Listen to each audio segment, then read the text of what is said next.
Hello, welcome to Jason Old Millennial. My name is Jason, speaking here in my basement, the great state of Kansas, and today I am doing a special live stream where I am going to be talking about what I've been watching lately, give some reviews, movie reviews, and some other reviews of other things I've been watching.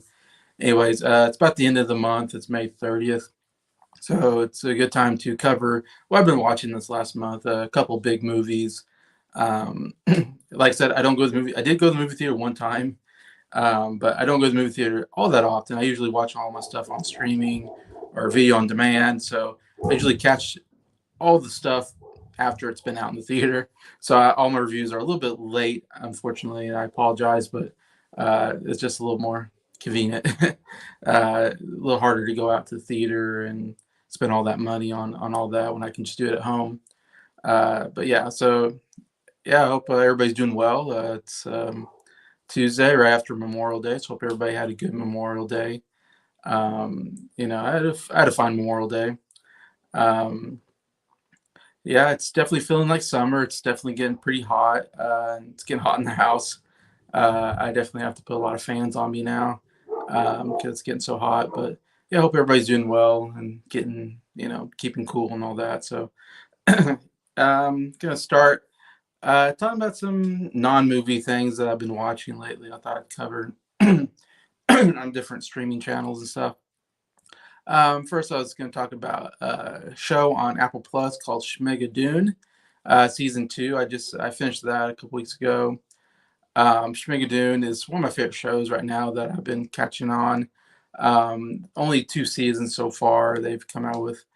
Um, and if you haven't heard of it, it's a really funny show, sitcom. The first season, the whole idea is it stars Michael Keegan Key, his name is, and Cicely Strong is this couple that are doctors, and their relationship is having trouble. So they go on to this kind of relationship uh, uh, hike thing that is supposed to help keep their relationship strong. And they go off the path and they go over this bridge and they end up in this kind of fantasy world called Schmigadoon, where it's like a musical. Everybody is like in a musical, and so everybody's just going into song all of a sudden out of nowhere, and everybody sings along and dance and of course at first they're like, what did we come upon? We come upon this village. They think it's a touring thing, like this village does these songs and dances for, but then they realize they can't go over the bridge and go back to the real world, and so they're stuck into this fantasy world, and they're told they can't go over the bridge until they fall in love, because they kind of fallen out of love at this point, and so they're trying to figure out how to get over this bridge, and they're fighting a lot. Anyways, but it's a very funny show. The first season, and it's a parody of musicals, and for someone like me who absolutely love musicals, it's like the perfect show for me. I'm glad my sister Abby, my older sister, is the one who told me about it, kind of got me onto it, and I'm so glad because it's definitely one of my favorite shows out there. So I love the musical aspect and the parodies. First season really is parodying like uh, shows like Oklahoma and Brigadoon and Music Man and Sound of Music are kind of some of the major musicals that they're kind of parodying. Um, it's kind of this period where, when we're wearing, these dresses and men are dressed up. And so it's kind of an old school, musical. And so I love the atmosphere of the whole show. Anyways, second season, the couple goes back. Hey, Mike, how you doing? Um, Doing all right. Could be better, I guess. I'm here talking about my stuff I've been watching. Try to cover it for the end of the month. Um, so it's in Schmigadoon season two. They decide that they kind of missed. They actually kind of find that they missed this fantasy world, Schmigadoon, and so they try to find it again because they're kind of bored in the relationship. They're not in a terrible place, but they try to find it, and they end up finding the fantasy world, trying to look for it, and it's changed. The scenery has changed to what they call Schmicago. So the whole, even though the show's called Schmigadoon, second season, they call it Schmicago as a reference to the musical Chicago. So it's definitely a different atmosphere. It's kind of 1920s style of musicals during that period. Gangsters and that's definitely a little bit darker themed, and they even talk about, oh no, this is a darker themed musical, and like, oh, we got to be careful because bad things happen to people in these type of musicals, and so it's definitely parodying Chicago mainly. I love that there's a lot of Sweeney Todd references. I absolutely love one actor. Now I'm forgetting his name. His first name's Alan. I know who. And the same characters from the first season come in the second season playing different characters in the musical. So I kind of like that aspect that we bring back the same actors. But one actor, Alan, I forget his name, uh, he plays a Sweeney Todd character who this time he's a butcher and he has like this tragic backstory and he just looks miserable the whole time and he's always talking about getting revenge. Such a great character, absolutely hilariously played by the actor. Um, but yeah, I love that reference. The Chicago references are great. He immediately gets framed for murder as like the first day they're there, and has to try to figure out how to get out of that. And there's a lot of fun. There's a funny trial scene there. There's an actor that comes back from the first season who's absolutely amazing. I don't know the actor, but he's a really good singer and really good theater actor. And he comes back and they have a whole hair parody. Actually, they throw in this whole hair hippie group in there, and this one guy who's the head of the hippie group is absolutely hilarious in there, and kind of becomes friends with Michael Keegan Key, and a lot of great stuff there. Anyways, but yeah, it's still a pretty good season. I think I like season one better, but still really enjoy season two. And what makes it so interesting is the music's actually pretty good. Like the musical numbers, like a lot of times you might try to do something like this and you go, it's a funny idea, but the musical numbers don't work. But this is one where the musical numbers actually work really well, and they really got really good actors and singers in there. Gotcha. Unmuted as I'm in work. Okay, I understand. But I got you when I'm finished. Can't wait to hear how much you love Peter Pan and Wendy. Yes, I will get into Peter Pan and Wendy. And not a lot of love there, as you'll see, as he's being Mike's being a little sarcastic there in that message there. But yeah, definitely we'll get to that. Yeah, so definitely recommend Schmigadoon season 2 and season 1 if you haven't seen it on Apple Plus. Really good show. I'm gonna talk about on Disney Plus a couple things I've seen on there. Um, not movie related, basically. I'm kind of covering. They have this Jeremy Renner talking to Diane Sawyer. It's been out for a little while, and it's Jeremy Renner being interviewed after he kind of recovered from that major accident he had, I think just this last year, where he got ran over by like a snowplow. And he almost died. I mean, and it hurt him really badly. I mean, he's really hurt, and it's just a miracle that he survived. Anyways, really great interview with Diane Sawyer, and they talk about the whole incident, and they kind of go through it, and they show like where it happened, and really amazing everything that happened there. I mean, it's unfortunate, obviously, that happened, but man, so happy that he survived it, and so happy for his recovery and all that, and interested to see what happens with him in the future.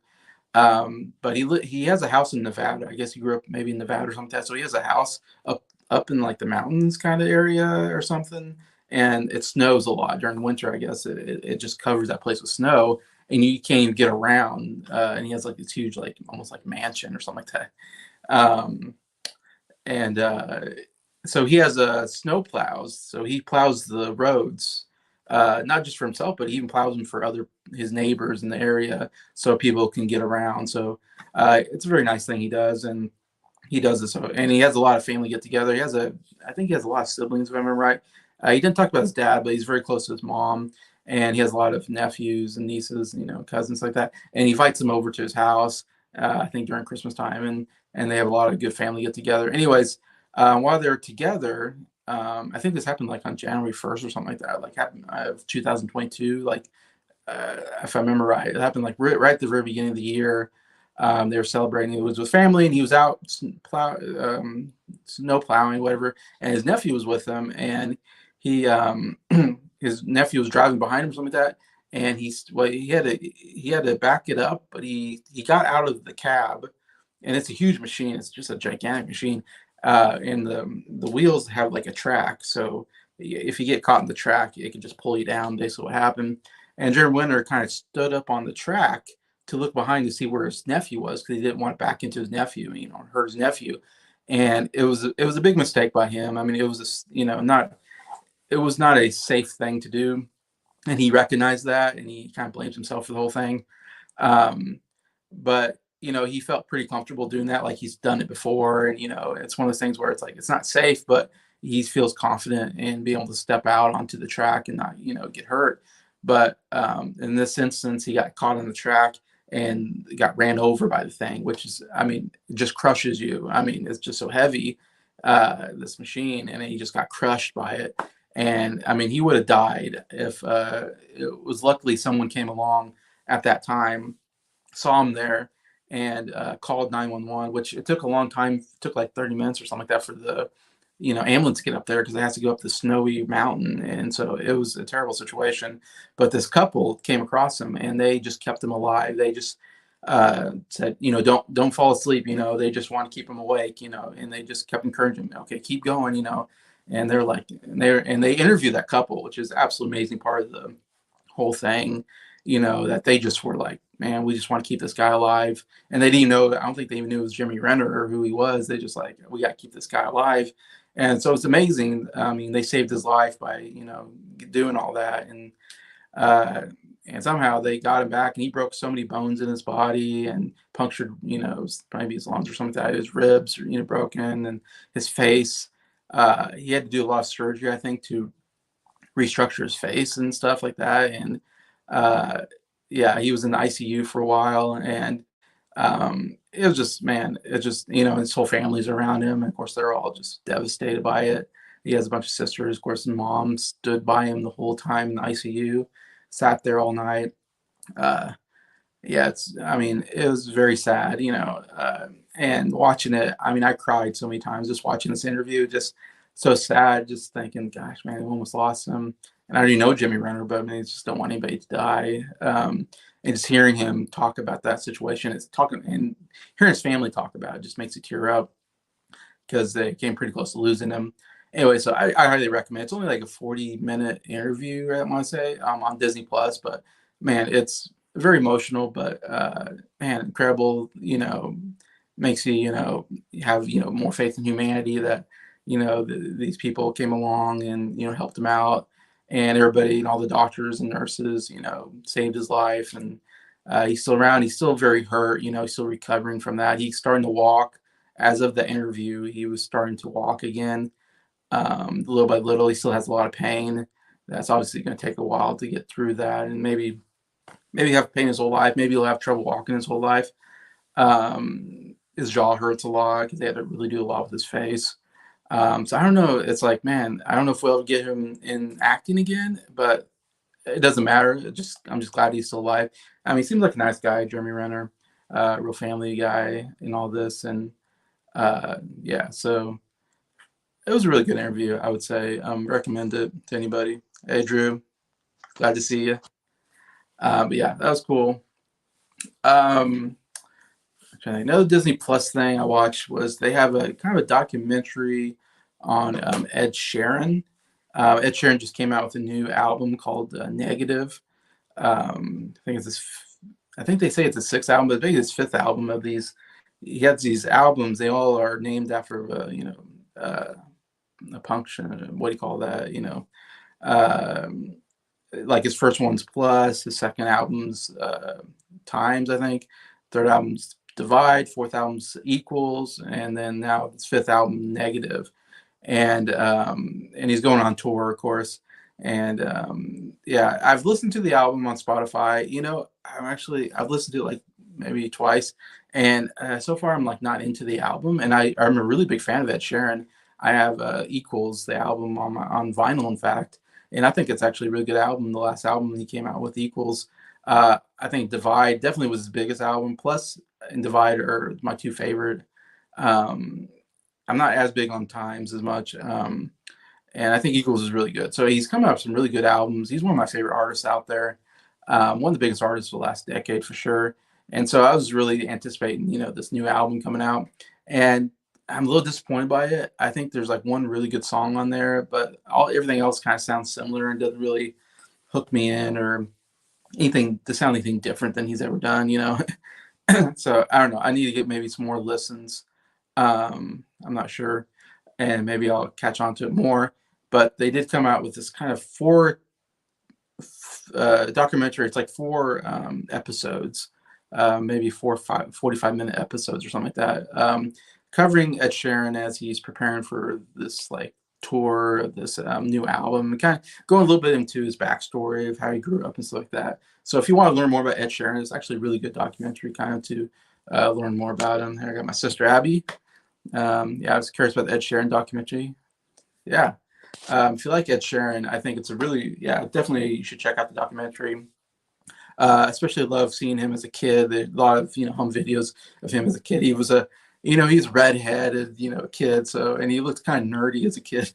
And so it's kind of interesting. He didn't probably grow up as a cool kid, but he was really caught on to singing and playing guitar. And from a young age, he was playing, and he loves playing. Like that's one thing, he loves playing in front of people and singing. Like anytime he gets an opportunity to sing and perform a song, he'll take it. And he worked really hard, just going everywhere he could, just playing at any club or whatever gathering. He would just go all over London area, I think, or whatever in England, and do all that. And then he caught on with the A Team was his first single, and he was singing that, and I can't imagine hearing him sing that in the clubs for the first time, being like, "Wow, this guy's got something." Because not everybody makes it that does that, but he caught on with some people that promoted him and kind of got more airtime. And then, of course, A Team got hit big on the radio, and then he came out with his first album, and he just blew up and became one of the biggest music stars of the last decade, I would say. And he talks a lot about a guy named Jamal who was kind of a music promoter of some kind that did, I don't know if he did YouTube or he did something with music and really helped Ed Sheeran's career and promote him. And they became really good friends. Like it's like his best friend, anyways. This guy named Jamal, and Jamal died just this last year, just right when he was making this album. His friend died, and it was really devastating. He talks a lot about Jamal and how it really affected him. I mean, he cries quite a bit in this documentary, Ed Sheeran, because he still has not gotten over this death of his best friend, which is very sad to see, but definitely lets you in a little more about where Ed Sheeran's coming from, and which is interesting. He really lets you into his life in this documentary and some of the personal things, which I thought was interesting. And he has one song. His best song on the album is written about his friend Jamal. I think it's called Eyes Closed, if I remember right. I think it's a really good song off the album. But yeah, it goes through all that and just him preparing for and kind of like how he prepares for how he makes an album. He talks about his wife too and his kids, which I didn't know he was married. Actually, I never really talked about that. But he's been in a relationship for a long time. He's been married for a little while now. And I forget how many kids he has. He has, I want to say maybe 2 kids or something. And so you see a lot of that. And so you learn a lot about Ed Sheeran and definitely, I mean, some people don't like Ed Sheeran. I understand that. I'm a fan, and it was interesting kind of learn more about him. So I recommend the documentary personally. It's only 4 episodes long. Not bad. But yeah, I think that's all I got on that on Disney Plus. Um, on Netflix, I shortly will talk about some things I saw there. There's a documentary on Netflix I saw recently called If I Leave Here Tomorrow, which is a documentary on Leonard Skinner, the band. It just came out just recently, and I saw it on Netflix. And so I'm always learning more and more about different bands that I didn't really grow up with. And I didn't really grow up listening to Leonard Skinner, except for Sweet Home Alabama was on the radio a lot, and Freebird was, a huge song on the radio. So I know those 2 things. But besides that, like I haven't listened to any of their albums yet. Definitely a band I want to get into at some point. Obviously, they're like the king of Southern rock. I think they started out like more in the '70s and really got huge there. Anyway, so yeah, it's a documentary just about how they, and there's a couple members that most of them have passed away. There's like only a couple members still alive that are interviewed, which is great to get some interviews from people that were there. Anyway, so you get a lot of info on how the band was started and how they got big. And uh, interesting is like they definitely were rednecks who drank a lot and fought a lot. There's lots of stories of going into bars and getting into bar fights. So they're definitely a rambunctious group, to say the least. Anyways, and of course their rise to fame. And then at the end, of course, they talk about the tragic plane wreck that took the lead singer died, I believe, and then one of the guitar players, I want to say, died. Like two pretty big members died, and some other crew and family members died as well. It was a very sad thing, and they have to go through that. But overall, pretty interesting documentary. If you're interested in Leonard Skinner, I would check it out on Netflix. Um, Other thing I want to talk about on Netflix, I watched. There's a documentary parody show called Documentary Now. If you haven't heard of it, it's a Netflix show that is created by Fred Armisen, Bill Hader, and I want to say John Mulaney, I think, are the three that basically created this idea. And this, I forget, I just watched, they just came out with the new season, basically, which is only like six episodes long, I believe. And I want to say it's like their sixth season or some fifth or sixth season of the show. And the whole idea is that they're parodying they're doing documentaries, but they're parodying other documentaries, and which is I like documentaries, and I watch a fair amount. So I love the idea of like doing a documentary, kind of in the same idea as other documentaries, but obviously putting a really funny spin on it. So I love, and of course Bill Hader, Fred Armisen are absolutely hilarious guys. Um, yeah, so and I've watched all the season documentary now as they come out because I really love the idea of the show.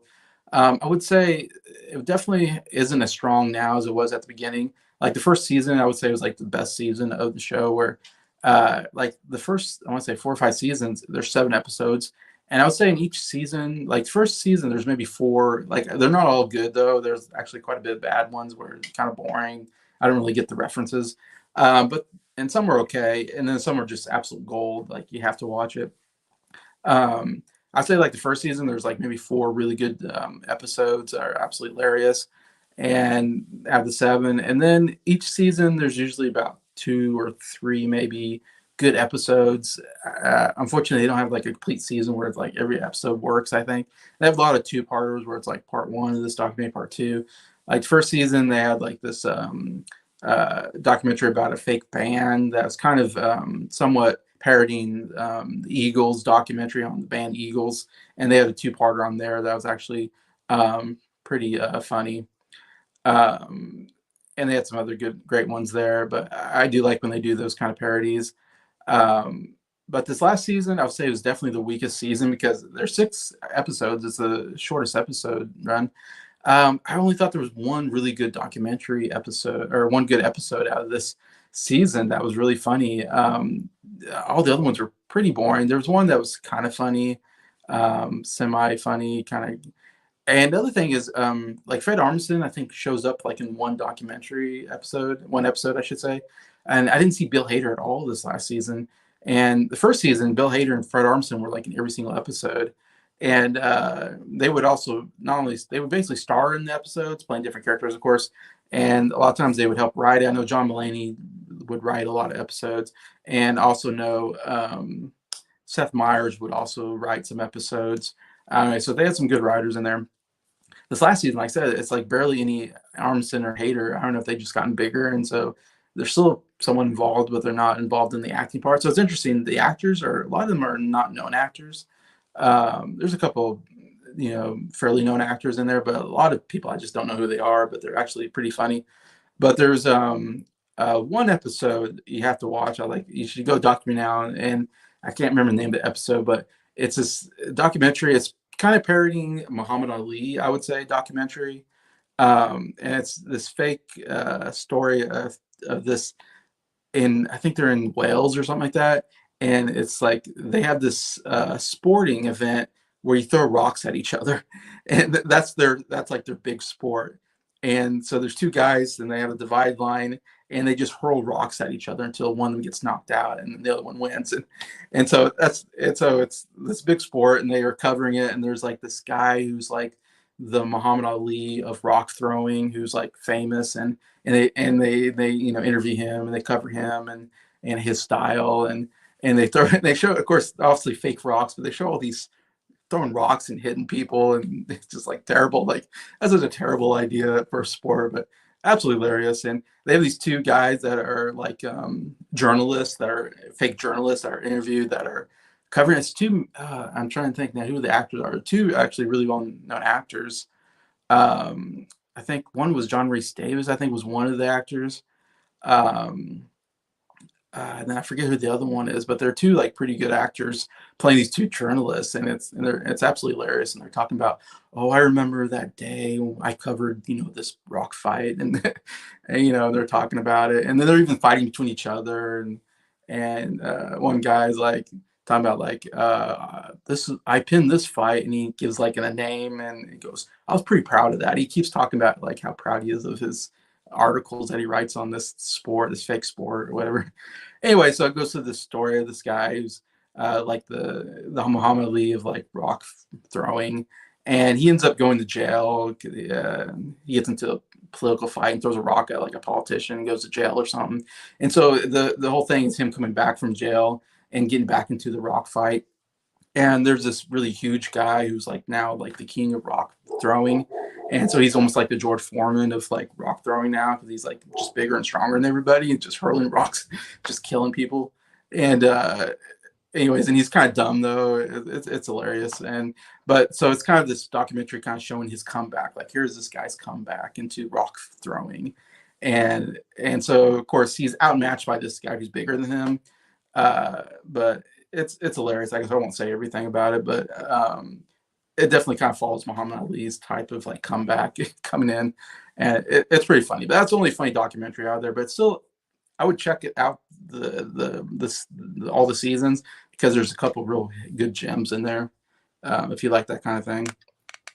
Abby's talking about, did you watch Barry? The series just ended. I've been watching it. I guess I haven't watched. I don't know. If I might be like one episode behind if it's just ended. So I need to watch maybe the last episode, and I'd be caught up with Barry season 4, I think it is, which is the last season, I believe. So it's gonna be a season. It's the last season of the show. So it's gonna be like a show finale, I think.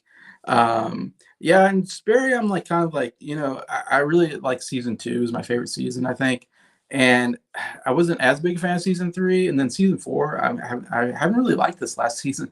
It's just I like when they do some comedy stuff, and when they get a little too serious, I don't like it quite as much. And Barry's become such an unlikable character throughout the series. I liked him more towards the beginning.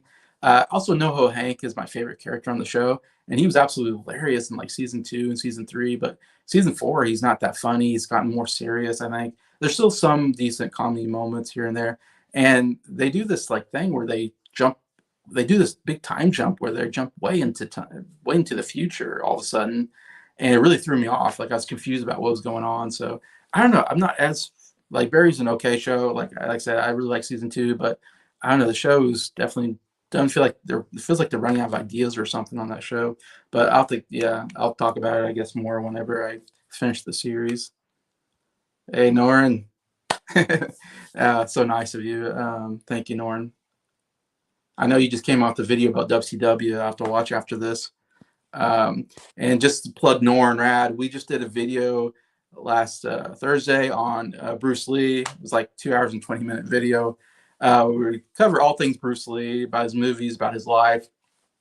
We're both like big Bruce Lee fans. I definitely have to check that out. I think it was a really good live stream. I think we had a lot of fun, covered a lot of information. So I've been watching a lot of Bruce Lee movies, which I covered on a live stream, so I won't cover it here. But I've been watching. I watched all 5 of his movies.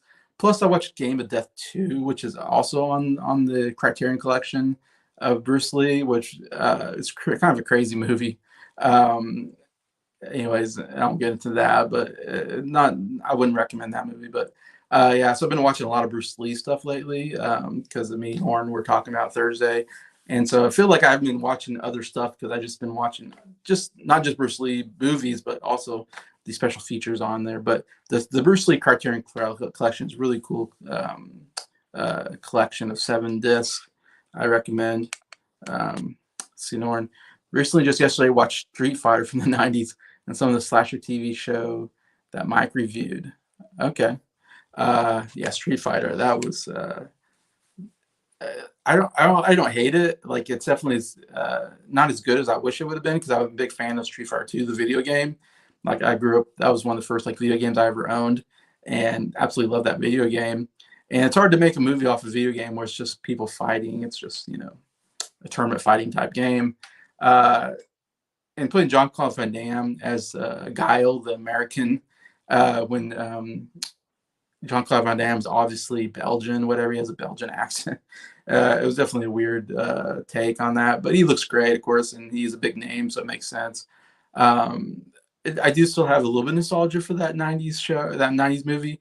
I wish it could have been a little bit better. The action could have been better, and all that. But I think Raul Julia was great as Bison. I think he actually did a really good performance there. But yeah, that's a fun one to go back to, Norn. Yeah, so thanks for commenting. Just yeah, talked about Barry a little bit because my sister asked, and just talking about some shows I've been watching. Yeah, so the last thing I think I have to talk about is I just recently, of course, HBO Max just changed to Max now, so now it's Max. Um, and which I don't know, it doesn't bother me. It's a weird name. I think it's a really weird name. It's HBO is kind of the selling point of it, and yet you take that out of your name, and Max is just such a generic name, and you have Cinemax, so it's like Max doesn't really mean HBO necessarily, but they're rebranding because they're bringing in Discovery, which or I think Discovery shows or something like that, or TLC shows or something like that. Because there's been a lot of new shows on the app or on the streaming app, and some of them I quite enjoy. There's a lot of trash reality shows that I don't care for, but there are actually some pretty good reality shows on there that I've put on my queue that I'm interested in watching. But yeah, recently they dropped this show called, or not, kind of this show called Smartless, which if you never heard of Smartless is a podcast with Jason Bateman, Will Arnett, and what's his name, Sean. Not forgetting his last name, but he's from Will and Grace. He's a comedic actor from that show, if you remember that show. And the three of them, they have a podcast that they started during COVID, and it's a pretty good podcast. I've been listening to it last 3 years or whatever. And they bring on celebrity interviews, and they interview them, and it's a really funny show. Yeah, funny podcast because they're really funny together. Of course, Will Arnett especially is absolutely hilarious because he's always just insulting the other two. They all kind of insult each other in fun, but Will Arnett's really good at improvising and just throwing out like insults at the other two, and they all kind of just roll with it, and so it's real fun. And they bring in some really big guests. They've had some huge guests on the show. And so it's definitely a good show to check out if you listen to podcasts. But they have a show on HBO Max of them on the road. It's called like Smartless on the Road or something like that. And actually kind of just binge watched it 2 days ago, I think, or so, just because I just put it kind of on TV and just kind of, there's like 8 episodes, which I didn't realize there was like that long. And they're all, I don't know if they're all 45-minute or 30, 45-minute. And I had it on. I just kind of kept watching and watching. And I would fast forward through some parts, but most of the time I was just watching as I was doing other things. Um, Anyways, and it was pretty fun show. Like I said, the show is basically just following those three guys as they travel to different cities, and they do a live podcast basically of Smartless, or kind of do a version of the podcast, but they're doing it live in front of an audience. The whole thing's shot in black and white for some reason. I don't know why, but they decided the whole thing is in black and white. But yeah, so most of the show, like 75% of the show, is just them hanging out, like going in the, going in the airport and get on the plane. And I mean, they have like a private jet they go on, but you see them get on their jet or whatever, and you see them get to their city, and you see them go to their hotel. And there's a lot of it's them like hanging out at the hotel and just being goofy sometimes. I mean, there's one where they're working out, and we have like a whole section where we're just watching them work out. And anyways, and so it's a little odd because it's like, it's like I'm more interested in the part where they're actually, talking to celebrities. And so that's like the last 15 minutes of each episode. It's like they then, or maybe last 20 or something like that, they actually show them on stage, doing the interview. And they don't show the whole interview. They don't show like five seems like 5 minutes of the interview. So which I would love to see the whole interviews of these shows, and I don't see them on the podcast. So I don't know, or to see that, or that if you can see that, I guess you got to be live there to see it. But anyways, they go to different cities, and what part of the idea of the show is that they each bring on a celebrity guest, but secret. Like the other two don't know what guest. One of them picks a guest, invites a guest on, and the other two don't know who it is. So it's kind of a surprise to them, and they don't tell the audience who it is. So it's a total surprise to the audience. So the issue is like it's a big risk factor as an audience if you don't know what the special guest is, because you can get a really bad guess and it totally ruin your night. And that happens a couple times it's funny, a couple times that happens on the show where it's like, oh, they got a bad guess and people are upset because they thought, oh, they're gonna have a really funny guest or something like that to enjoy. And even though the three are pretty funny together, you do want a good celebrity guest. Kind of helps, makes it more interesting of an interview. Um, and a lot of times you get a really good guest on there. Like I think the first night they're in Washington D.C. and they got Will Ferrell on, which I think was Will Arnett's guest, and that was really funny. Like first episode was really good. The Will Ferrell stuff they show. Then like the second night they go to Boston, and and they do two. In Washington D.C. they only did like one show, but everywhere else they do like two shows, like a afternoon and night show or something like that, or anyway, late night show. And so they have two different celebrity guests on that day in that city, two different audiences. And so when they go to Boston, the first guest is Conan Bryant, which is great. Again, like Conan Bryant is absolutely hilarious, and his stuff is really funny, and he was great on the show. And so absolutely love his stuff. And he's another, I think, Will Arnett invited on. The second guest is this guy that nobody's ever heard of, and he's a physicist. He's like a guy that works at MIT and does experiments or something, and is big on astronomy and stuff, and big on AI too. They talk about AI stuff. Anyways, and he was invited by Jason Bateman, I believe. And so Jason Bateman invites this physicist guy, not a celebrity comedy guy. And so he brings this guy on, and like the audience, nobody knows who this guy is. Like I don't know who this guy is. And they start talking about, they're asking him, about what he's doing. And he starts going into like all this physicist stuff, and they show the crowd. And the crowd is totally not into this at all. It's a dead crowd, and they also are very disappointed. Like, dude, like other people get Will Ferrell and Conan Bryan, we got this physicist guy. Like, what a jip. And you can see the audience just not enjoying this at all. And they're looking at their watch, they're looking at each other, and you see them leaving. A bunch of the crowd was just leaving during the middle of the interview. And so it was a big mistake. I mean, and it's just so stupid because it just shows you celebrities are sometimes like stupid, like, oh, let's bring on this smart guy and talk about, stuff. And like people don't care about that. They want to be entertained. They want to, someone who's funny, who's someone that they know, that they see on TV or movies. And so it was a stupid idea by Jason Bateman. I mean, big mistake by him. And for the rest of the show, they keep talking about that because they all knew that it was a big mistake. Because after the show, they're like, wow, that was terrible. Like that was a bad crowd. And of course, they can see people leaving during the interview. So like, and that's the worst feeling probably when you're on stage and trying to entertain people and people are just leaving in the middle. So you got something bad going. Anyway, so it's interesting. After that, they keep referencing that night and going. And I think Jason Bateman was pretty upset because he was disappointed because he brought the guests on, so he feels like it's his fault, which it is. And they keep kind of they do tease him quite a bit, Will Arnett and Sean. But it's just one of those things. It's like, gosh, what an idiot, Jason Bateman. Like, anyways, and so they keep referencing like like, man, hope we have a better night than that night. Like that was a really bad night. Like it just really almost ruined them. I bet they almost quit the whole doing it live. I wouldn't be surprised if they considered quitting after that show.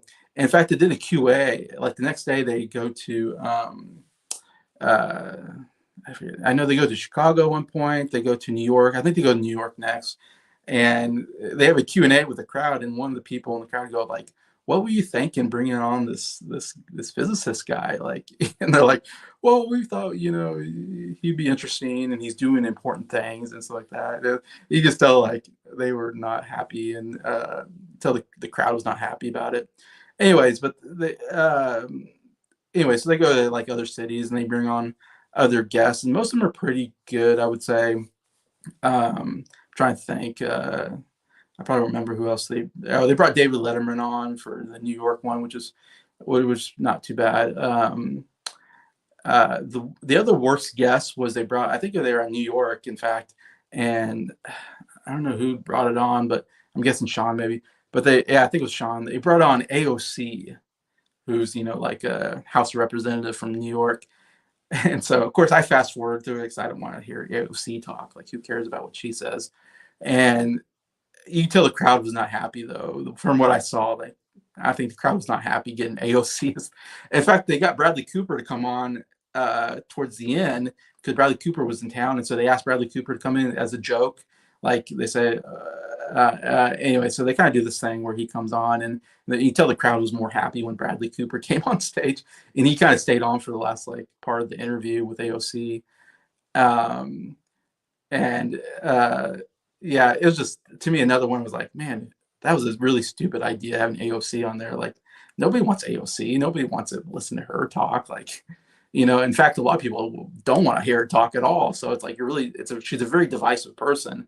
So it's like, why do you bring this extremely divisive person onto the stage, and you can't compare her to, like I said, Will Ferrell, Conan Bryant, David Letterman, are like, much more entertaining people than AOC. And in fact, as they're leaving, one person says to Jason Bateman, I think she says, "Man, I really sucks. I got AOC." And he's like, "Oh," and he's like trying to be nice about it. Like, "Oh, okay," but you can tell Bateman was not happy about that. This crowd person says to them, like, "Man, it really sucks. Man, I'm really upset that I had to watch AOC tonight." And so I'm like, "Yeah, you guys are idiots, And they're celebrities themselves. They're part of this celebrity, liberal bubble in LA and stuff like that. And so they're like, oh, we bring on these other people, but not realizing like not everybody wants to see it anyway. So it was stupid. And so I was thinking like if it was me, I would never go to a Smartless.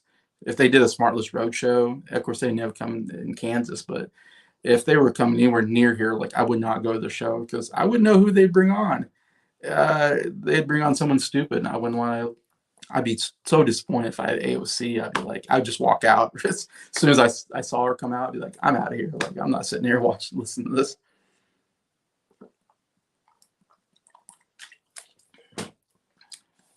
Anyways, but I still say check out that show. It was interesting watching it. Get some insight on the actors, and some of the show stuff is pretty funny as well.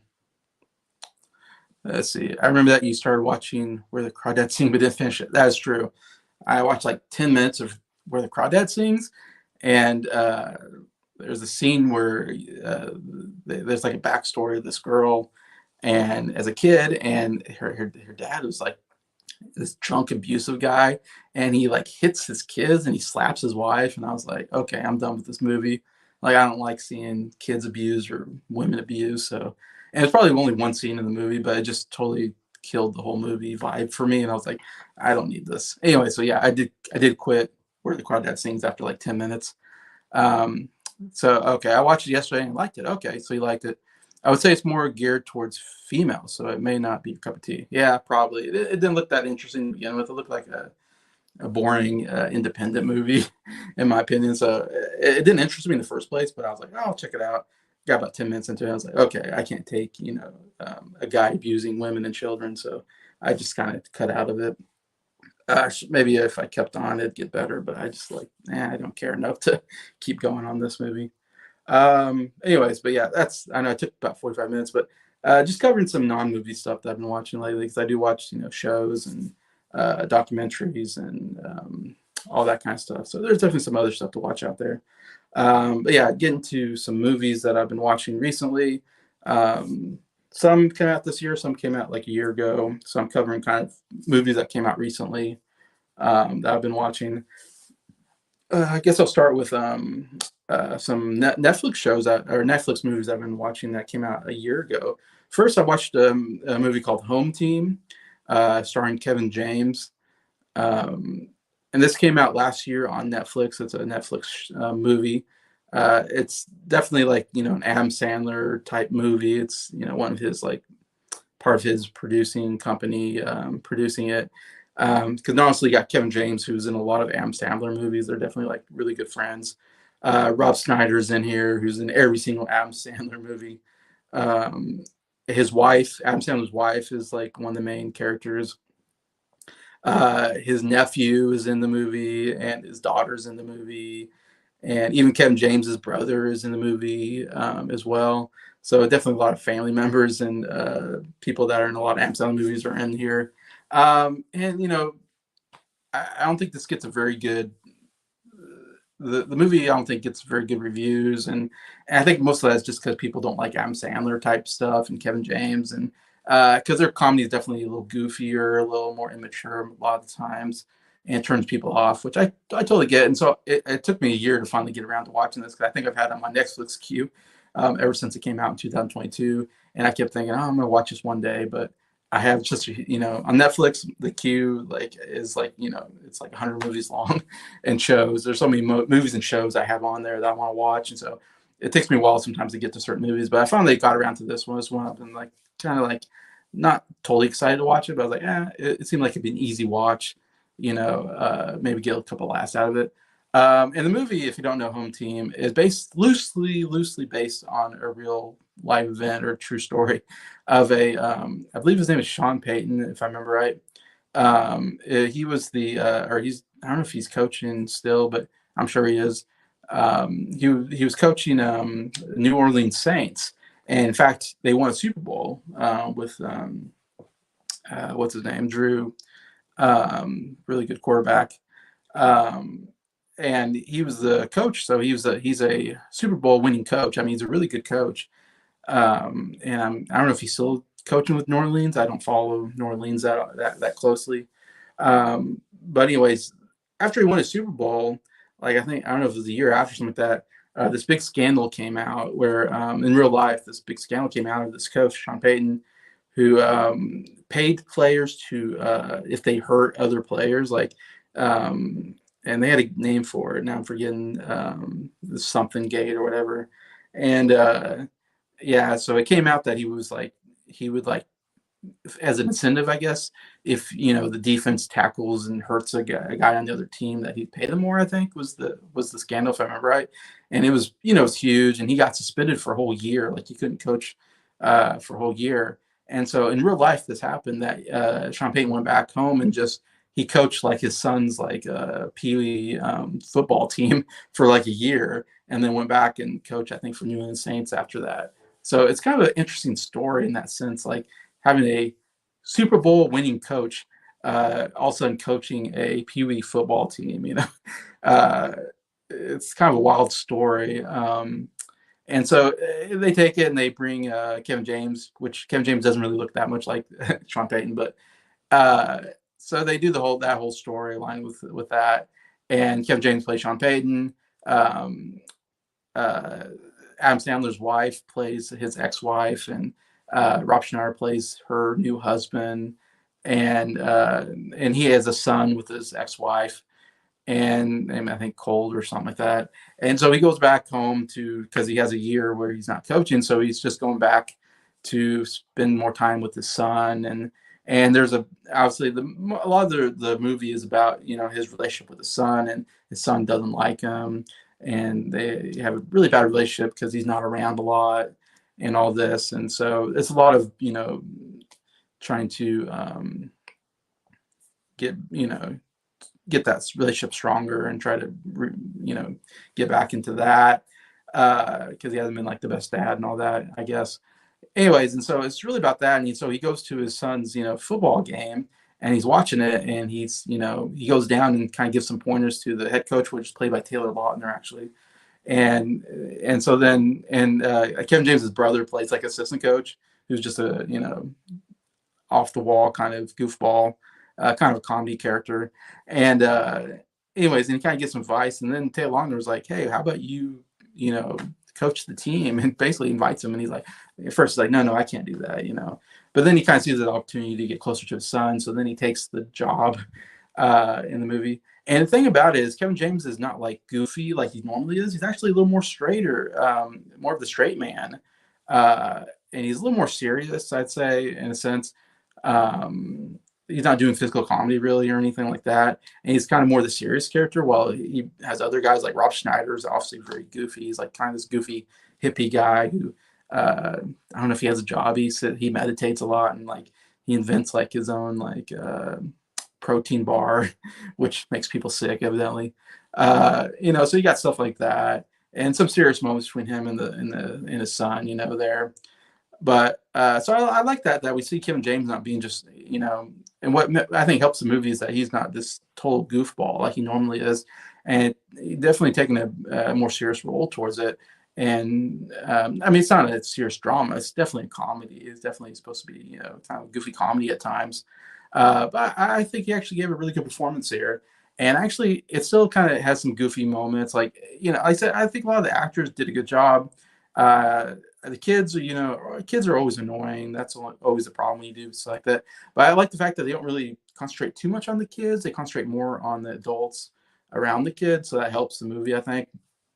I mean, it's not a great comedy. It's not a, masterpiece, but I actually enjoyed it. I actually found myself laughing quite a bit and enjoying the story and the characters and all of that. So, I mean, overall, I give it actually a good review. I give it a positive review, and give it a 3 out of 5 stars. So I give it a light recommend. Like, it's not one you need to rush out to see, but I mean, if you see it on Netflix, like, it's not a bad watch. I think it's worthwhile if you like comedies, and you're just at home, and you got nothing to do, and just like flipping the channels. They're like, I'll just check this out. I don't want to think too much.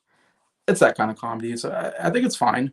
There's a really great Sean Payton, the actual coach, has a really funny cameo towards the end. So if you watch it, you have to watch. This one guy shows up at the end as a janitor, and he has one line that's absolutely hilarious because it comes out of nowhere, and I'm like, oh my gosh, that's the real coach. But anyways, yeah. So I say check Home Team out if you're on there.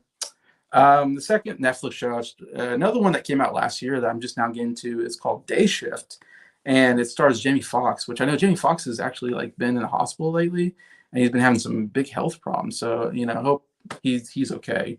But he was in this vampire like movie called Day Shift last year on Netflix, and I'm not a big like vampire guy, so it's one that I've been on the back burner for last year. And it's another one where I'm like, this could be a fun action movie. So I'll put it on just to see, if it's any good. If it's not, I'd probably just quit watching. But actually really, really enjoyed this movie. Probably one of my favorite movies of the last year, in fact. And James Foxx is really good in the lead. He plays he's a vampire hunter, but he has a wife and kids, but him and his wife are like having trouble. Like they might go through a divorce or something like that. I think they're going through separation or something. And he's not making a lot of money, but his family doesn't know that he hunts vampires, kind of on a side job, from whatever else he does.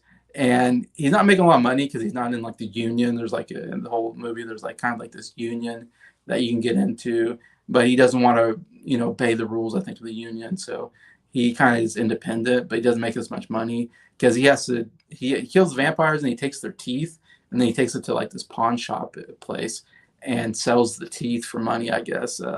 They pay money for the teeth for some reason. And so that's kind of his whole thing. And so then he gets back into the union because he needs to make more money because he's trying to save his marriage. And so he gets back in the union, and then they put Dave Franco as kind of this, accountant type guy who knows all the rules, because there's like a bunch of rules if you're in the union that you have to abide by. And so he's supposed to do like a ride along with Jamie Foxx's character and kind of observe what he's doing, if he's obeying the rules to be in the union and all that. And so that's kind of the basis of the whole plot, anyways. And he's kind of a coward, Dave Franco, and so it's kind of him going through that. And um, overall, the movie is really good. I mean, the action scenes are absolutely fantastic. Like the scenes where he's being attacked by vampires, it is very well choreographed. I mean, he's not only shooting them, he's stabbing them. The vampires. There's different types of vampires, and so you get different things there. We also get like this brother duo that come in, and I think one of them is Scott Adkins, which is one of my favorite martial artists. And they come in. There's this really amazing fight scene where they come upon a house and it's just filled with vampires. And so the three of them, Dave Franco is like just trying not to die, but them three are just killing them. And there's some really really awesome kills, some really creative kills, and it's very bloody. It's definitely a radar movie, definitely. But I guess I don't mind it so much because they're killing vampires. So I'm like, okay, like I don't mind them decapitating this person because they're a vampire. But yeah, definitely very bloody. Definitely but some absolute amazing action scenes and kills and stuff like that.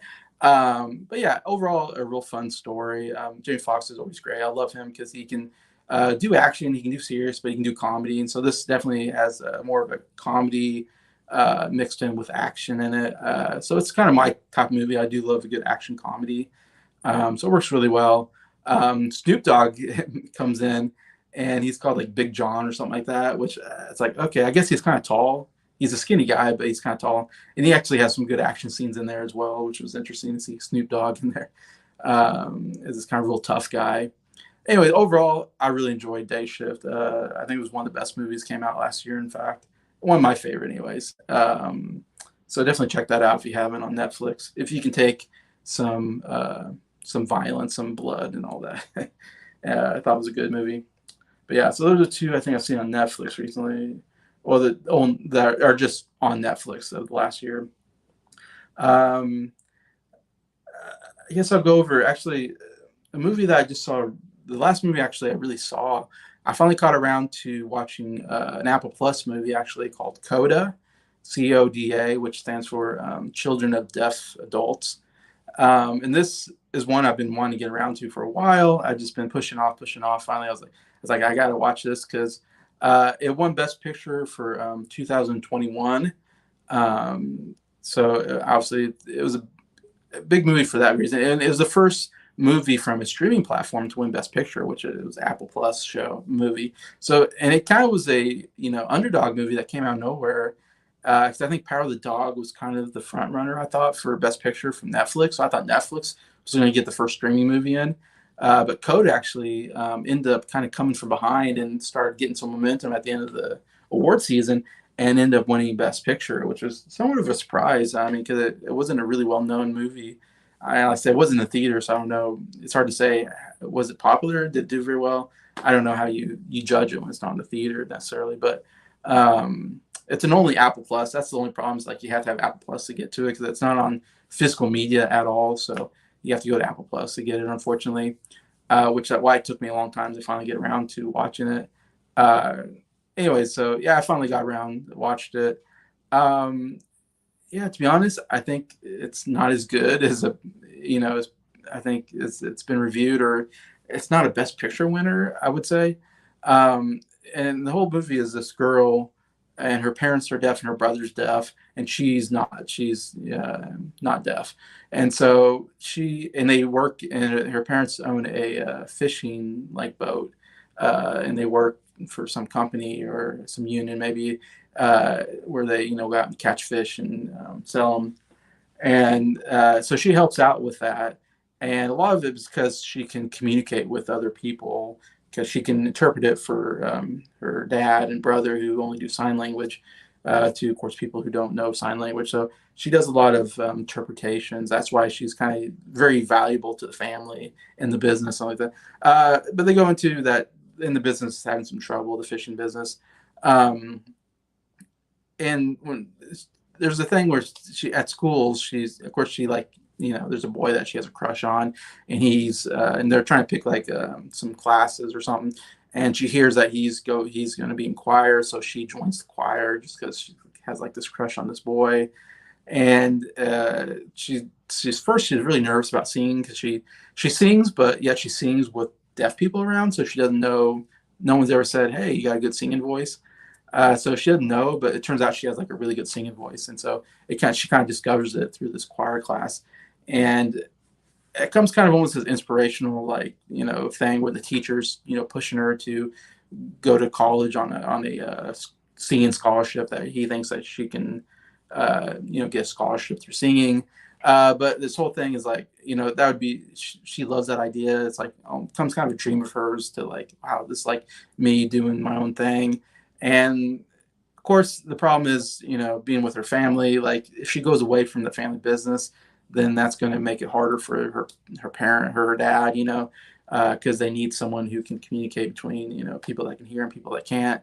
And so she's being pressured by the family to stay and help out the family. So it's one thing where it's like, you don't want to, go against your family, and you want to help your family out. At the same time, you want to do something that you love. Like, you don't necessarily love doing fishing and, doing that. And you want to, do something that you love, so it's this, it's kind of a good conflict there. Like, what do I do? Do I stay with my family? Do I leave? Do I go against my family who doesn't want me to leave? But my, music teachers, really encouraging me. So that's kind of the plot of the whole thing. Yeah, I wasn't a fan of the movie. Like I said, I was kind of a bit disappointed. I think I had some high expectations because it won Best Picture. So I was like, oh, this is a good feel good, movie kind of thing. And some of my problems is just that it's a teen drama. I don't care for teen dramas. So we follow this girl around, and the main girl was really not that likable of a character. I didn't really care for her. Didn't really like her family that much. I don't think it was that great of a family that really made me go, oh, I really enjoy these characters and want to, really invested in their story. And she has the actress is good. Like, she had to do sign language, and she had to sing, and so she definitely does a good job there, I think. But I don't know, she just seemed like a miserable character. Like, she wasn't a happy character, and she wasn't like charismatic or like fun to be around. And so I wasn't like really enjoying the character that much. Is one of the problems I think of the movie. And a big problem in the movie is that there's so much sign language in there. And when she's with her family, they're only doing sign language because her family can communicate that way. And so they're doing there's lots of scenes of them just doing sign language to each other, and there's no way to interpret what they're saying. So I was watching this going, like, I have no idea what's going on in this scene. It's like watching a foreign movie where they're not speaking English, and they don't do subtitles. I would be totally lost, be like, I don't know what they're saying because they're speaking a different language, and I need subtitles to kind of follow along. And that was my problem with this movie, is like all the sign language. It was like, okay, there's no subtitles, there's nobody interpreting, what they're signing. So I was really lost throughout a lot of the movie because there's a lot of scenes where I was like, I don't know. I mean, you try to tell by their facial expressions, because they're very animated when they're doing their thing, and they're just, sometimes they're doing that, and you go, okay, they're happy. They're upset maybe, and she's upset a lot. I feel like her signing is she's always angry at her family, and so there's a lot of that going on, and yeah, and I was just lost, and I don't know. I thought that was a bad decision to do a movie where, people don't understand what's going on. And so that really took away from the movie for me. Um, the father, Troy Castner, I think his name is Costner or whatever, he won the Oscar for Best Supporting Actor for his role, which was really cool because he's the first, I think, well, he's the second. I mean, Marley Matlin, who's also in the movie, she's the first, deaf person to win. She won Best Actress back in, I think, 1985, 86. She was the first to do that. But he's the first, I guess, to win Best Supporting Actor who's deaf. But that's a very rare thing. So I think it's cool that he won. I was kind of pulling for him because he gave some really good speeches throughout the award season. Watching it, like, I didn't think he was anything great. Like, he was okay, I guess, in the role. The character was like, I don't know, something really creepy about the character. And he cursed a lot. And so he curses through sign language. So then you have to hear the cursing through his daughter. So to me, that was, I don't know, something wrong about all that. I guess I was just like, I don't like this whole thing of him saying these really crude words. And then he has to have his daughter interpret it to people that can hear. And so she has to say these really terrible things, which is kind of made for comedy. But yeah, at the same time, I was kind of disturbed by it. And he does a lot of sexual things with like his wife in front of the kids. and he's doing sign language, and like I don't know what he's saying, but I can tell from some of his movements like he's talking about sexual things, and he's doing it in front of his daughter, which I was like, okay, this is really weird and disturbing, like how much he's talking about sex in front of his daughter. And like she has the boy over that she has a crush on because they're going to do a duet, and and I think they catch their parent. I think they catch her parents like having sex or something because they can hear it, and so it's a very disturbing scene to me. And then the father, like, I don't know, he does these movements where I'm like signing, where I'm like, what is he talking about? I can tell he's talking about something very sexual, and it's like, why is he talking about this in front of his daughter and his daughter's boyfriend? Of course, she's really upset, and she's like, Dad, and they have to leave. But anyways, but I was like, man, that's just, no, my parents would never talk about sexual things in front of me or my siblings, and I would never want them to. And anyway, so I didn't like really all that as well. The other negative I'd say of the movie is the music teacher was like over the top comedy that it took me out because I thought it was somewhat. It's maybe a mixture of serious and comedy in the movie, though I didn't really laugh really all at all during the movie, so it really wasn't that funny, I think. And I tried to be funny, and the music teacher definitely was very over the top, and he's obviously like a comedic actor, I think, of some kind, and he was doing this whole comedy thing, and but yet I think it was supposed to be serious, his moments, because it's supposed to be inspiring. He's supposed to be inspiring her to want to go out and sing, and all that, and so the character didn't work for me at all. The whole time, just like, wow, this is a really terrible performance and character. Like it was just a little cringe to me. I was like, these jokes are not landing at all. And it's just, this is not how, like, I sang in school. Like I was part of a singing class. And this is not how singing classes go or how a singing teacher would treat you. Like the way he treats his students, like that's not how you treat students in singing classes. Like, so I thought that was just so bogus the way all that went down. Anyways, that's just my opinion on it. I'm sure other people like this movie a lot, so I'm sorry. It just was not for me. I thought it was a big disappointment for me. It was Coda. I know my sister Abby probably likes the movie, so I'm sure she's like, "What are you talking about?" But yeah, that's Coda. CODA.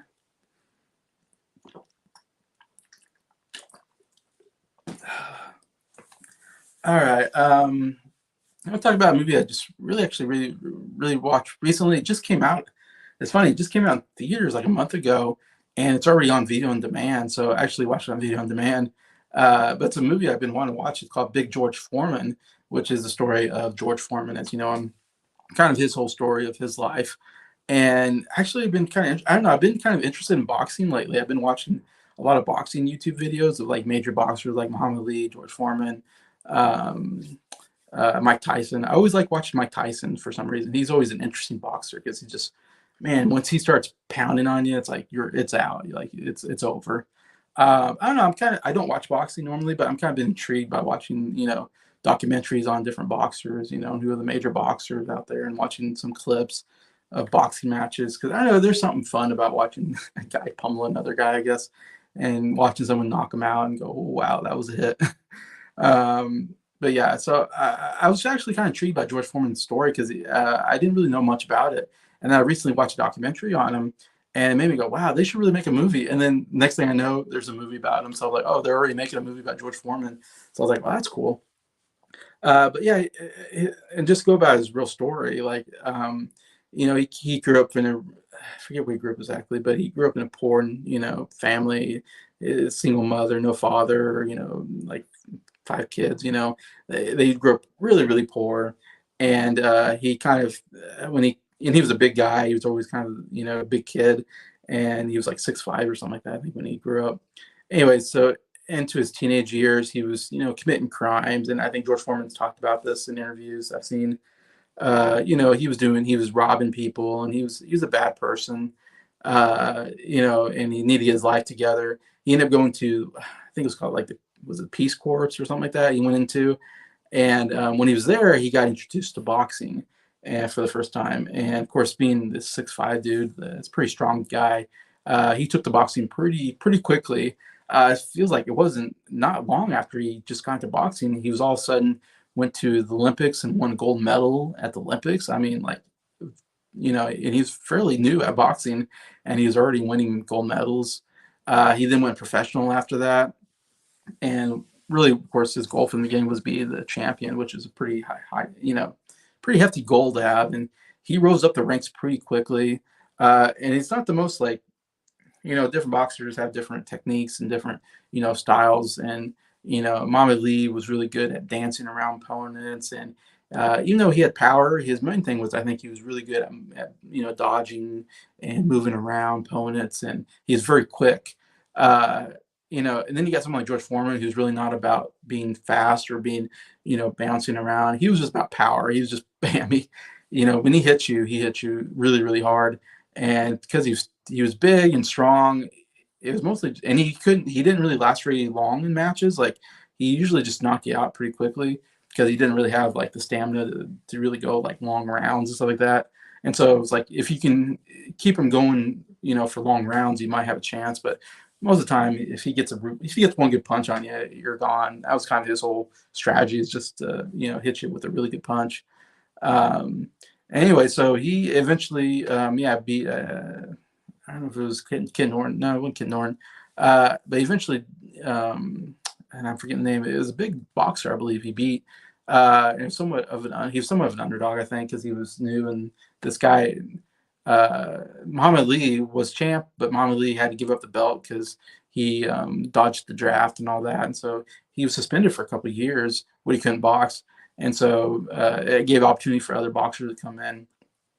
I forget who it was, but somebody had the championship, and so George Foreman beat him, which was almost surprising. He knocked him out, like only like a couple of rounds. It was kind of surprised that this guy's a champion. George Foreman just dominated him, anyways, and kind of stratified.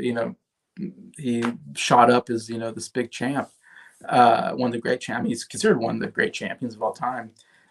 Even though I don't know if he had that many defenses. But he usually dominated anybody they came across. I think he beat I'm forgetting his name, but there's another really big boxer around that time that he even beat in a match, which was like, wow, like man, he even beat this guy. This guy beat Muhammad Ali, and George Foreman beat this guy. Which, if anybody's out there, maybe tell me. I'm forgetting the name at the moment, but one of the big names of boxing. Lewis, is it? No, not Lewis. Is it? I don't know. But anyways, so he gets the championship. Muhammad Ali comes back from his suspension and gets back into boxing, and he of course gets to the challenge George Foreman, and they have the big Rumble in the Jungle, where it's like in Africa, they're fighting in, and that's why they call it Rumble in the Jungle. So they have this big championship match there, and the whole thing was George Foreman was, Muhammad Ali was the underdog for once, because no one thought Muhammad Ali, because Muhammad Ali was rusty, because he hadn't been boxing for a couple of years. He's a little bit older, so they didn't know, can he come back, And it was a big comeback kind of story. And Foreman was younger, and he was bigger and stronger, and he was the champ. And so everybody thought, well, George Foreman's going to win this match. Muhammad Ali probably doesn't have a chance. He's outmatched. And of course, it's famously, he did the rope-a-dope, where he kept on the ropes and just, blocked his face and just let George Foreman just wail on him. And he took all the punches for like several rounds. Foreman got real tired from throwing all these punches. And so then finally, I don't know what round, but Ali came back and knocked him out. And it was a big shock at the time. Huge, moment in boxing history. Muhammad Ali wins back the heavyweight championship, beating George Foreman, who everybody thought was unbeatable. And so it was a moment where George Foreman, it was very disappointing for George Foreman, of course, very depressing for him. And he never got back to, he did eventually, but and he was in his prime, and he never really got back to championship status. And that really ruined him. That I think, because he was, Muhammad Ali, of course, was a talker, trash talker, and so he really wanted to beat Muhammad Ali, and because it was kind of embarrassment almost to get knocked out by Muhammad Ali for him, because he was such the overwhelmingly, everybody thought he was going to win, and so it kind of ruined him, I think, psychologically. He eventually converts to Christianity. He gets divorced, like he cheats on his wife, and he's not a good guy. But then he comes from a religious background, I think his mom is, and so he then converts to Christianity and totally changes his life, and becomes a preacher, like builds his own church, and actually works as a pastor at the church, which is, I didn't realize he did that, but very interesting there. And anyways, I'm talking about his real life, but they covered this in the movie. um, basically word for word. And so then he gets remarried, has kids. And it's a funny thing about George Foreman, when he was young, he was very stoic, very quiet, didn't have a lot of personality, didn't do good interviews or anything like that. Then after he retired and became a preacher, he really let out. He's very, because if you see interviews with George Foreman today, I mean, he's a very outgoing guy, and he's very good in interviews, very jokey. He's a very good spokesman. I mean, he started doing commercials, and then he came across the Foreman grill. He got this grill named after him, and he got to, you know, do commercials for it. And the George Foreman grill just took off and really made him a lot of money, maybe more money than he ever did in boxing. And so, and if you see him in commercials, he's so great in commercials. He hosted Saturday Night Live, I remember at one time, and he was great on there. And yeah, so it's funny how he just turned into this very charismatic guy after he kind of retired from boxing and started becoming a preacher and all that. And they really showed that in the movie. I think they do a pretty good job of showcasing. The actor did a really good job, I thought, in the movie of doing like two parts of George Foreman. There's the young, very strong guy, and then there's the older bald guy. There's the bald guy that we know of today, who's a little more overweight, George Foreman, who's more charismatic. So I do love the second half of the movie more than the first half, because I do like that part of George Foreman when he's more charismatic and more interesting. So yeah, so I like that. But he was having some financial problems, and so he goes back into boxing at 45 years old, which is just unheard of. I mean, you don't, I forget, like 10 years from boxing or something like that, or whatever it was, 10 or 15 years of not boxing, and then going back in at 45 years old, like you don't have a chance. It's a young man's game. But he decided to go back into boxing to make some money. In the movie, I know in real life he said he wanted to go back to prove that you can still do things at age 45. He wanted to prove to like people that your life's not over at 45. You can still do things, and so he goes back into the boxing world. It's just crazy, because he's older, of course, but he's a little more overweight. He's still a big guy, of course, uh, but he's definitely slower. Yeah, and so it's like, wow, this guy has no chance. He comes back and has a great comeback, and is doing very well, because he still can. If he hits you with one good punch, he can still knock you out. So he still has that in his back pocket. He basically just tries not to get knocked out himself and just cover up, and then gets his opportunity, and he can knock you out. And so he still does very well at 45. I'm spoiling the movie because it happened in real life. So if you don't know, it's an interesting story. If you don't know about it, in real life, he eventually he got an opportunity shot against Evander Holyfield, but lost. But Evander Holyfield's really good. Then Evander Holyfield lost to a guy named Michael Moore, and then he got a second shot. He thought that might have been his only shot at the championship, because he really wanted to get the championship back. And so he lost the opportunity with Evander Holyfield, but he got another chance with Michael Moore. He challenged. I don't know if he challenged him or whatever. And it was another case where he was the big underdog, because Michael Moore was younger, faster, more well built, against this old, bald guy that's, got a big gut. And so everybody was like, I think they maybe fought in Las Vegas or something like that, but everybody thought George Foreman has no chance. Michael Moore is just going to work him to death, just dance around and hit him and just make him tired. And yeah, he has no chance at it. And he is one of the biggest upsets, I think, in boxing history. George Foreman, he's losing the whole match. Michael Moore is winning this match. I mean, George Foreman's not getting any hits on this guy, and everybody's like, yeah, he has no chance.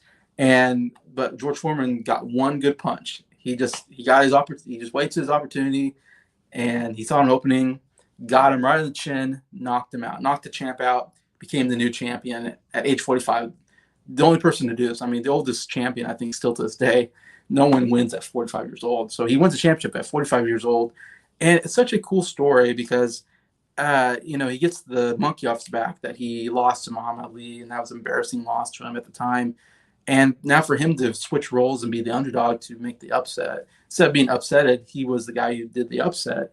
And for him to win and beat the younger guy, Michael Moore, and win a championship and just do something that's never been done before, I think it was so good for the character, because it definitely got that monkey off his back. That they say he was chasing Muhammad Ali's shadow, I think they said at the time. And so to me, it was just a great, he turned out to be a really good guy, and I really like George Foreman. And so I'm just really happy that he won that, and got to get some redemption in his life, that he did something, incredible. Anyway, so it's a really good story, and I'm really glad they did a movie about it. Of course, I've been talking more about the story than the movie because I think it's interesting. But they go through all that. The main actor I thought did a pretty decent job. I would say story wise, like it was okay. Like I don't think it hit the. I think they could have done a better job with emotional moments. Like I think they could have made him a little more emotional. Like I never really got emotional during the story, and I think they should have done a better job with that. Um, and I just think maybe they needed a better director, a better writer. It's one of those things where it felt like it was under radar movie. I mean, I don't know if anybody's ever heard of this movie. It probably didn't do well in the theater. I'm sure it wasn't marketed all that well. So obviously, if it's not marketed real well, usually they don't have a lot of faith in the movie, which is unfortunate because I think this could have been a really good movie. I still like the movie, but I just part of me feels like it could have been better. Like I said, just maybe better director, better writers, and I think they could have brought just a lot more emotion out of the scenes. I think his motivation, they should have done a better job with his motivation at the end. Because the whole motivation was just like, oh, I'm down on money, and the whole thing was his wife didn't want him to go back into boxing. And I don't know if any of that's true. I mean, it helps try to drum up this drama in the movie, so they do it. But I don't know if that's all true. But because I said I feel like he kind of went. I feel like they should hit more on the motivation that him going back and winning the championship. You know, redeemed him from the loss from Muhammad Ali. And I wish they would have played on that more because to me, that's the more interesting story motivation for him coming back into boxing. So I feel like they missed out on that in the story. And I think the boxing scenes are not really that great compared to other boxing movies. Like I do like a good boxing movie. Obviously, Rocky is really great. Creed is absolutely amazing. Even the movie Ali with Will Smith, though I didn't like the movie, I thought the boxing scenes were really good. Um, but there's a lot of movies with about boxing where the boxing scenes are really really good. Cinderella Man you can put in there. Raging Bull you probably put in that list. But yeah, to me the boxing just was not that exciting to watch. It didn't look that real to me. Uh, Even the actor who played George Foreman didn't really look like George Foreman when he boxed. I guess from the clips I've seen of George Foreman, I don't know if he quite nailed that part of the character. And yeah, so I think they could have done a little bit better with directing or choreographing those boxing scenes. It made them a little more interesting and exciting. So I'd say those are the negatives, but overall, I give it 3 out of 5 stars. A light recommend. Like it's not a great movie, but it's still a very enjoyable movie and a really good story that I'm glad they told it. So that's Big George Foreman. I think I don't know video on demand, maybe in theaters. I don't know if it's on theaters.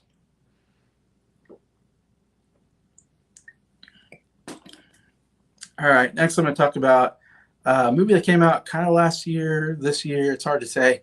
I think officially came out last year, and it's a movie I've been really.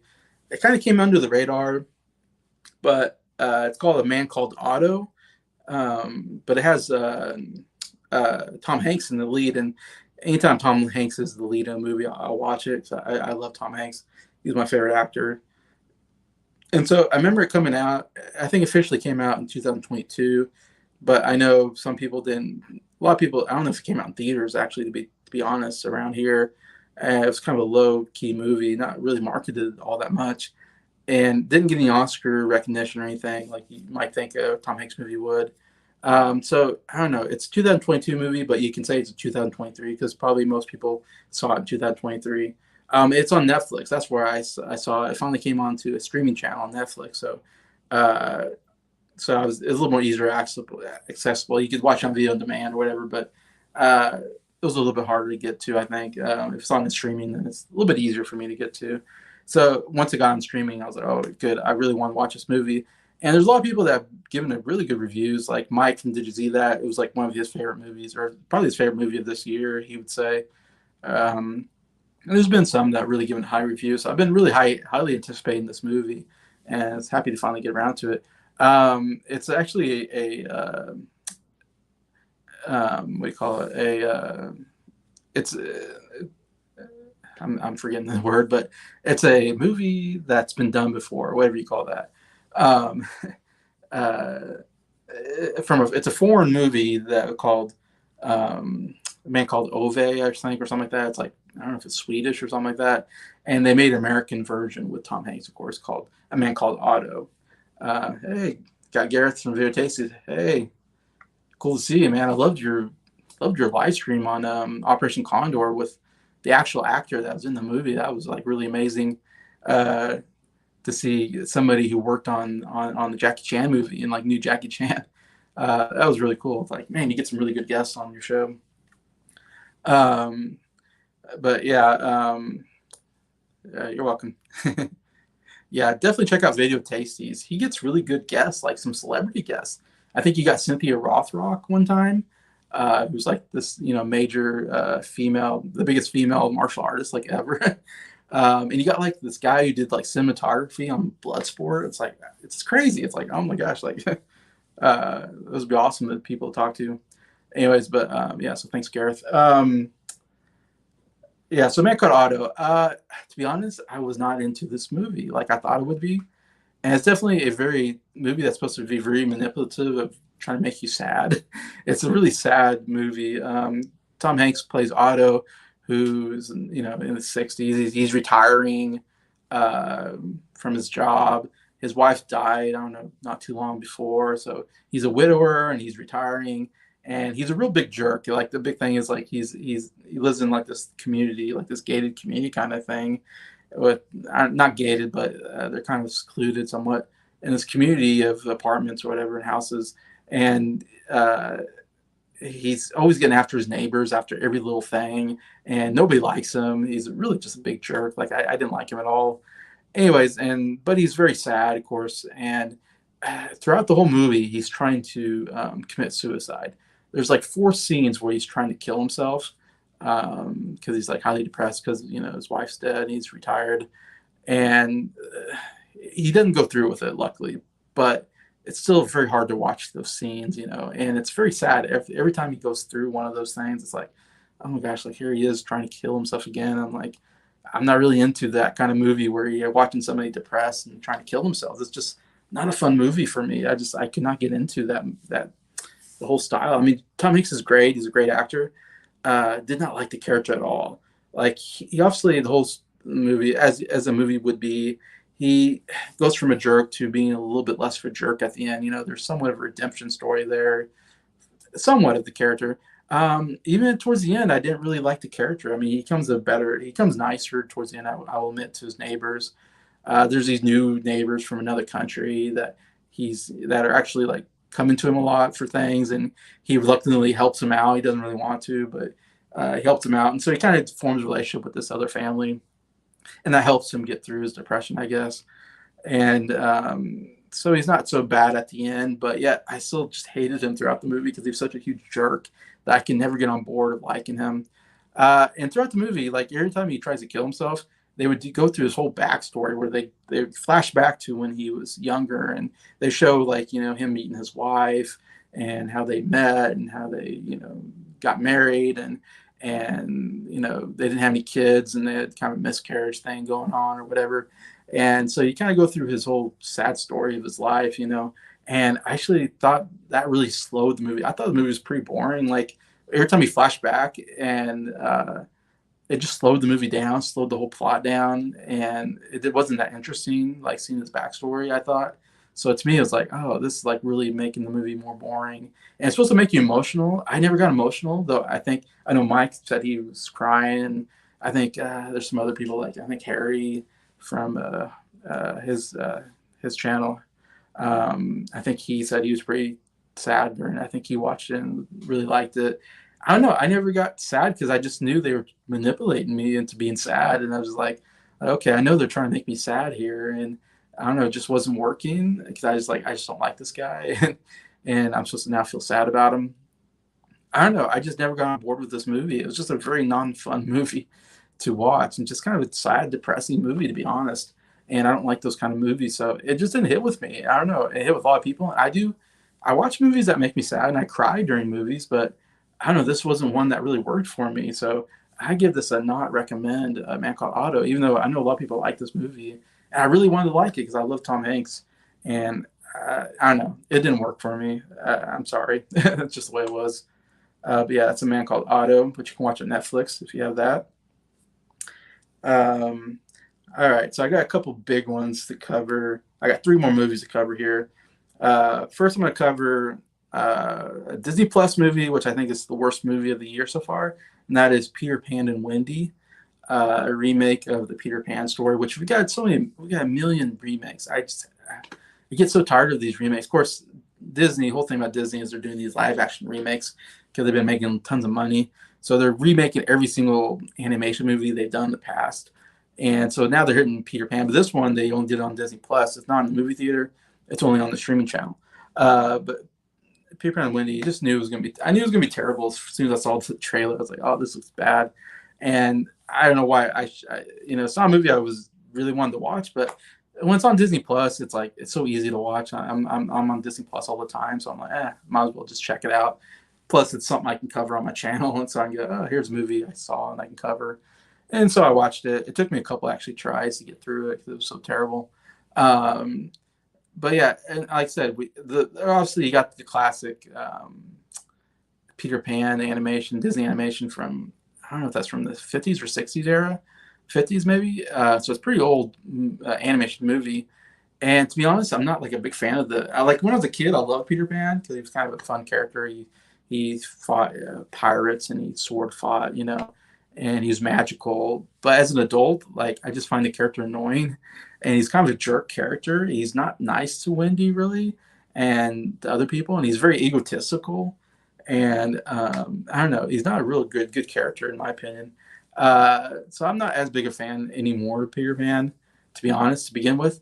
And like I said, there've been so many live action remakes. There's one in the early 2000s, like 2003, which I thought was actually a pretty good adaptation of the musical or of the animation movie, where Jason Isaacs, I think, played Hook. And I know the guy who played Peter Pan was a new actor. I didn't know him, but he did a pretty good job. And I don't know, whoever played Wendy did good. But I thought that was probably the best live action remake we've had of the movie. I know they did another one, I think, with Hugh Jackman. Of course, they did Hook. Hook's not really a remake, it's kind of a sequel with Robin Williams, which I'm not a fan of either, even though I loved it as a kid.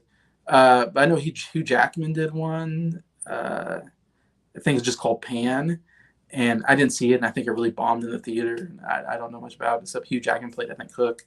Anyway, so this thing's been done so many times, and so it's like we don't need another Peter Pan. And of course, they put Wendy in there, so it's not Peter Pan; it's Peter Pan and Wendy because they have to throw in Wendy as well. It kind of covers the story, but yet it changes so much, and I kind of hated that. I hated the changes that they made through things, especially Hook. They changed his backstory, which didn't make much sense. Um, yeah, I hated what they did with the whole storyline. Is just stupid. That Hook was once a lost boy and was like Peter Pan's best friend, but he missed his mom, so Peter Pan banished him basically. So it's like Peter Pan's just a horrible, horrible human being. And he's supposed to be like your hero that you're supposed to like. I don't know. And so yeah, so he had this whole like and then he became a pirate for some reason, and then took over this piracy, played by Jude Law, and now he wants to, I guess, get revenge against Peter Pan because he banished him when he was a kid. And it's like, and I don't like the fact that Peter Pan's like all against parents. Like parents are great. Like you should want to like be around your parents. So like I just don't get that character, Peter Pan character. And obviously, it's the whole thing of like not wanting to grow up, and you have to face the fact that we all, when you're a kid, you're growing up, and things change, and it's about adapting to change, I guess. And that's a whole story arc of Wendy, I suppose, is she's not wanting to grow up, and she has to accept that her growing up is part of life, I guess. It's kind of the idea, which is fine. It's a fine storyline for her. Anyways, but they change all that. They changed the way they ended the movie. It's really stupid, where Hook is not really a bad guy. He's just misunderstood, I guess, which I don't think really works with the original story.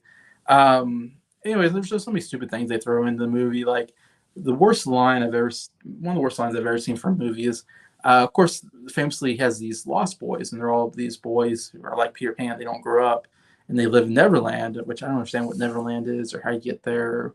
People born there, do they get there? I don't know. I don't quite understand the whole aesthetic of what Neverland is. But these lost boys, and they're rambunctious, and the whole thing is Wendy becomes like their mother, and they realize, they like this mother figure of Wendy. But in this, there are girls in the Lost Boys group, which makes no sense because they're called Lost Boys, and now you have girls in the group. They never had girls in the Lost Boys group in any Peter Pan adaptation I've ever seen. But because we're in 2023, we have to throw women in everything. You know, you have to have, you know, diversity. It's all about diversity. You know, screw quality. Let's, you gotta have diversity is more important than quality, which it's totally ruined Disney. It's totally ruined the movie industry because we're so more into quality, or we're so much more into diversity than quality, and so we're getting just crap movies after crap movies. And Disney's put out terrible movie after terrible movie. They haven't had a good movie in a long time, and Disney especially just gone downhill. Um, and this is one of the worst they've come up with. But anyway, so they have girls in the Lost Boys group, and Wendy comes across them, and they say, "We're the Lost Boys." And Wendy says, "But you're not all boys." And one of the girls goes, "So?" And Wendy goes, "Well, I guess it doesn't matter." And it's like, that is the stupidest line in movie history. Like, I hate it so much. It just makes me cringe. Going, no, don't call yourself Lost Boys then if you have girls in the group. Lost Kids or something like that. But it's just so stupid to call yourself Lost Boys. And then she points out that it's stupid that you guys are called Lost Boys because they have girls in there. And they're like, yeah, so what? And it's like, and Wendy's like, oh, whatever. And it's like, no, I would be like, because you're freaking girls. You shouldn't be in a Lost Boys group. If you're a girl, you should be in a Lost Girls group, or you should be Lost Kids. It's just so stupid. It's so stupid. It made my brain hurt when I saw that. Uh, and like I said, they don't need girls in the group. It's been Lost Boys forever, and they have to throw girls in there. It's just so stupid. Anyways, you know, Tiger Lily's in here, and Tiger Lily gets a more of a storyline. I feel like she's just like a minor character from the original, but they have to make her this heroic, you know, smart female, you know, and put her in there. And it's like the females are absolutely more heroic than the men in this story because in today's society, in movies, women have to be the heroes. Men can't be heroes anymore, and it's just so stupid. Just nobody wants that, and nobody hates. Everybody hates these movies. Nobody goes to see these movies. These movies are tanking because there's just more. They want their politics to be more important than quality movie making and making movies that people want to see. You should try to make movies that people want to see because you want to make money. And to make money, you make movies that people want to see. You make this crap, nobody wants to see it. You don't make any money. Everybody loses. It's just so stupid. It makes me mad. All this crap that they're putting out, like Peter Pan and Wendy. Um, Also, the kid who plays Peter Pan, I'm sorry, but he did not look like Peter Pan at all. Did not act like Peter Pan at all. He was a terrible actor, and he's obviously a minority actor. I don't know where he's from. I mean, what his nationality, ethnicity is. Uh, but whatever it is, you know, Peter Pan's always played by a white guy. You know, that's the way he is. That's the way he is, and that's why it was from the very beginning. It's fine. You want to put someone from a different race in that character? It's like, okay. I mean, I don't know why, but because, you know, again, you have to have diversity is more important. So, okay, you throw in someone who's not white, but they throw this guy in who can't act, and he doesn't act like Peter Pan at all. It's not like Peter Pan at all. Um, from everything I've seen of Peter Pan, this guy is not Peter Pan. The whole time I'm like, I have to remind myself, oh, this guy's supposed to be Peter Pan. He did not feel like Peter Pan at all throughout the whole movie. And it's just one of those cases where it's like, they obviously were like, we want to put a non-white guy into this Peter Pan character. And so they did, you know, auditions to non-white kids and like, okay, this kid's non-white, let's take him, even though he's terrible and can't act. And so it's like, but that's more important. Diversity is more important than quality. And so you get a really terrible movie. So good job, Disney. Uh, Pat yourself on the back for diversity, but you make stupid movies. So yeah, so it was the worst rendition of Peter Pan I've ever seen, and I didn't like Jude Law's Hook. He did not look like Hook. He looked like this old man, old balding guy. He had like long stringy hair, and he's like bald. He didn't wear a hat. It's like, come on, Hook wears like a cool red hat. He didn't really wear a lot of red. Like that's Hook wears red, wears a red hat. He had a hook on his hand. At least he had that. But he didn't act like Hook at all. He didn't feel like Hook at all. Whole movie, I'm like, this did not feel like the Wendy. It felt like Wendy. That I would say that character was pretty on. But it's like Peter Pan, Hook are two most important. I mean, Wendy, Peter Pan, Hook are three most important characters, and two of them did not feel like the characters from the original material. So it's just a horrible, horrible job from Disney. I give this half a star. It's the worst movie of the year. It's going to be on my top 10 probably worst movies of the year, but it's still early. There's going to be a lot of more terrible movies out there, so it's not as bad as some of the movies of last year. I would say there's some worse movies from last year, so it's not quite that bad, but still, man, it's such a bad movie. Yeah, I can't take it, and I'm so worried about Little Mermaid. I think Little Mermaid is going to be horrible. I don't think Disney can make good movies unless they make some big changes. Um, yeah, it looks again just like this movie. Like they just again diversity over quality, so you get crap movies. So that's what you are, Disney. Um, all right, after that big rant, uh, let's see what people think. Let's see, Mike. Glad I didn't watch Peter Pan and Wendy. I did watch. Yeah, well, Cocaine Shark. That looks really horrible. Like I cannot get through Cocaine Shark. Uh, it's better than Cocaine Shark. I'll tell you that. I haven't seen Cocaine Shark, but I'm gonna say this is a better movie than Cocaine Shark. Um, yeah, Jason said crap. Yeah, yeah, I said that quite a bit on that review. That's when you know he's mad. I don't think I ever heard you say the word. No, I usually don't. I really just. Not only is it a bad movie, it just makes me mad that they.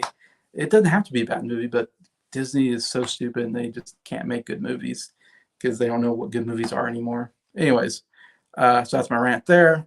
Uh, Next movie I'm talking about, movie I actually saw in the theater. The only movie I saw in the theater, or second movie I saw in theater this year. I saw John Wick Chapter 4, and I wasn't planning on seeing this movie in theater, but I was really kind of excited about it and wanted to see it before it come out on Disney Plus, and that is Guardians of the Galaxy 3. Usually I don't watch Disney movies in the theater because I know I can catch them on Disney Plus later on, and I don't have to pay the big price of going to the theater. But not only am I a big fan of Guardians of the Galaxy, Volume 1, Volume 2, I think is actually pretty good as I've gone back to watch that. The Guardians of the Galaxy Christmas special was holiday special, whatever it was so good. It was so funny. It was one of the best Christmas specials I've ever seen. Like, I absolutely loved that, what they did there. So that made me excited for Guardians of the Galaxy 3 because I thought, oh man, they're on such a roll. I mean, James Gunn has not made a bad movie. Not only that, but he went and made Suicide Squad over for DC, and I thought that was a really good movie. Like, I really like Suicide Squad. So this guy is like 4 for 4 right now on movies. So I'm like, So I finally was like, I'll go out and see Guardians of the Galaxy 3 in the theater because I just didn't want to wait too long to see it. I wanted to, see something exciting, And the thing I love about Guardians of the Galaxy is, it's a superhero type movie or comic book movie, but it's a space movie. It's very funny. I mean, what I love about Guardians of the Galaxy is the humor is so good, and James Gunn does a really good job with the humor. So he writes, I think, the script too. And I love the characters. The characters are just absolutely some of my favorite characters in the MCU. And then you have some good action sequences, hopefully some inventive stuff and creative ideas in there. Anyway, so yeah, I was really thought this would be one of the best movies of the year. Um, and I did a review for this because I did a video where I went and saw it in the theater and I kind of showcased. I went to Legends in Kansas City to see it at the AMC theater. And so I gave a little bit of review then. So I'm kind of just saying kind of same things I already said. If you hadn't seen my review, part of my Jason the Midwest Traveler stuff that I'm doing. But yeah, so I went and saw it, and I was actually quite disappointed with this movie. It went way under my expectations, and the problem was I had expectations came into it. It did not meet them, and I think it's by far the worst of the series. I said I loved the Guardians of the Galaxy 3. It's one of the best series on MCU, and I thought, man, if they nailed this third movie, I was going to say this is one of the best trilogies of all time. They didn't nail it for me. So unfortunately, it's not in my favorite trilogies of all time. It has to go down on the list, unfortunately. It makes me mad because I'm disappointed that it couldn't quite nail it. And a lot of people love this movie, so I'm one of the few I think that didn't really like it. It's not terrible, but it just didn't quite hit the mark for me as the other movies did. Um, one thing is it's way too long. I think it's 2.5 hour movie. I didn't know how long it was, but I was in the theater and of course there's like 30 minutes of like trailers. So I remember sitting there going, gosh, and it's like every single trailer that's coming out, every movie that's coming out this summer, I saw a trailer for it, and I was like, it's like, man, it's like 30 minutes in, like I haven't seen this, like I'm ready for a movie. And I remember watching it. I watched it in IMAX 3D, which I never do, but it was the closest time when I got there. It was like, okay, this is the closest one. So I'm like, all right, I'll go watch it. I don't like watching 3D movies, but I'm like, all right, I'll watch IMAX 3D, whatever. And so I'm watching it, and like halfway through the movie, there's all these red streaks on the screen, and I'm like, what is going on? Like, what are these red streaks?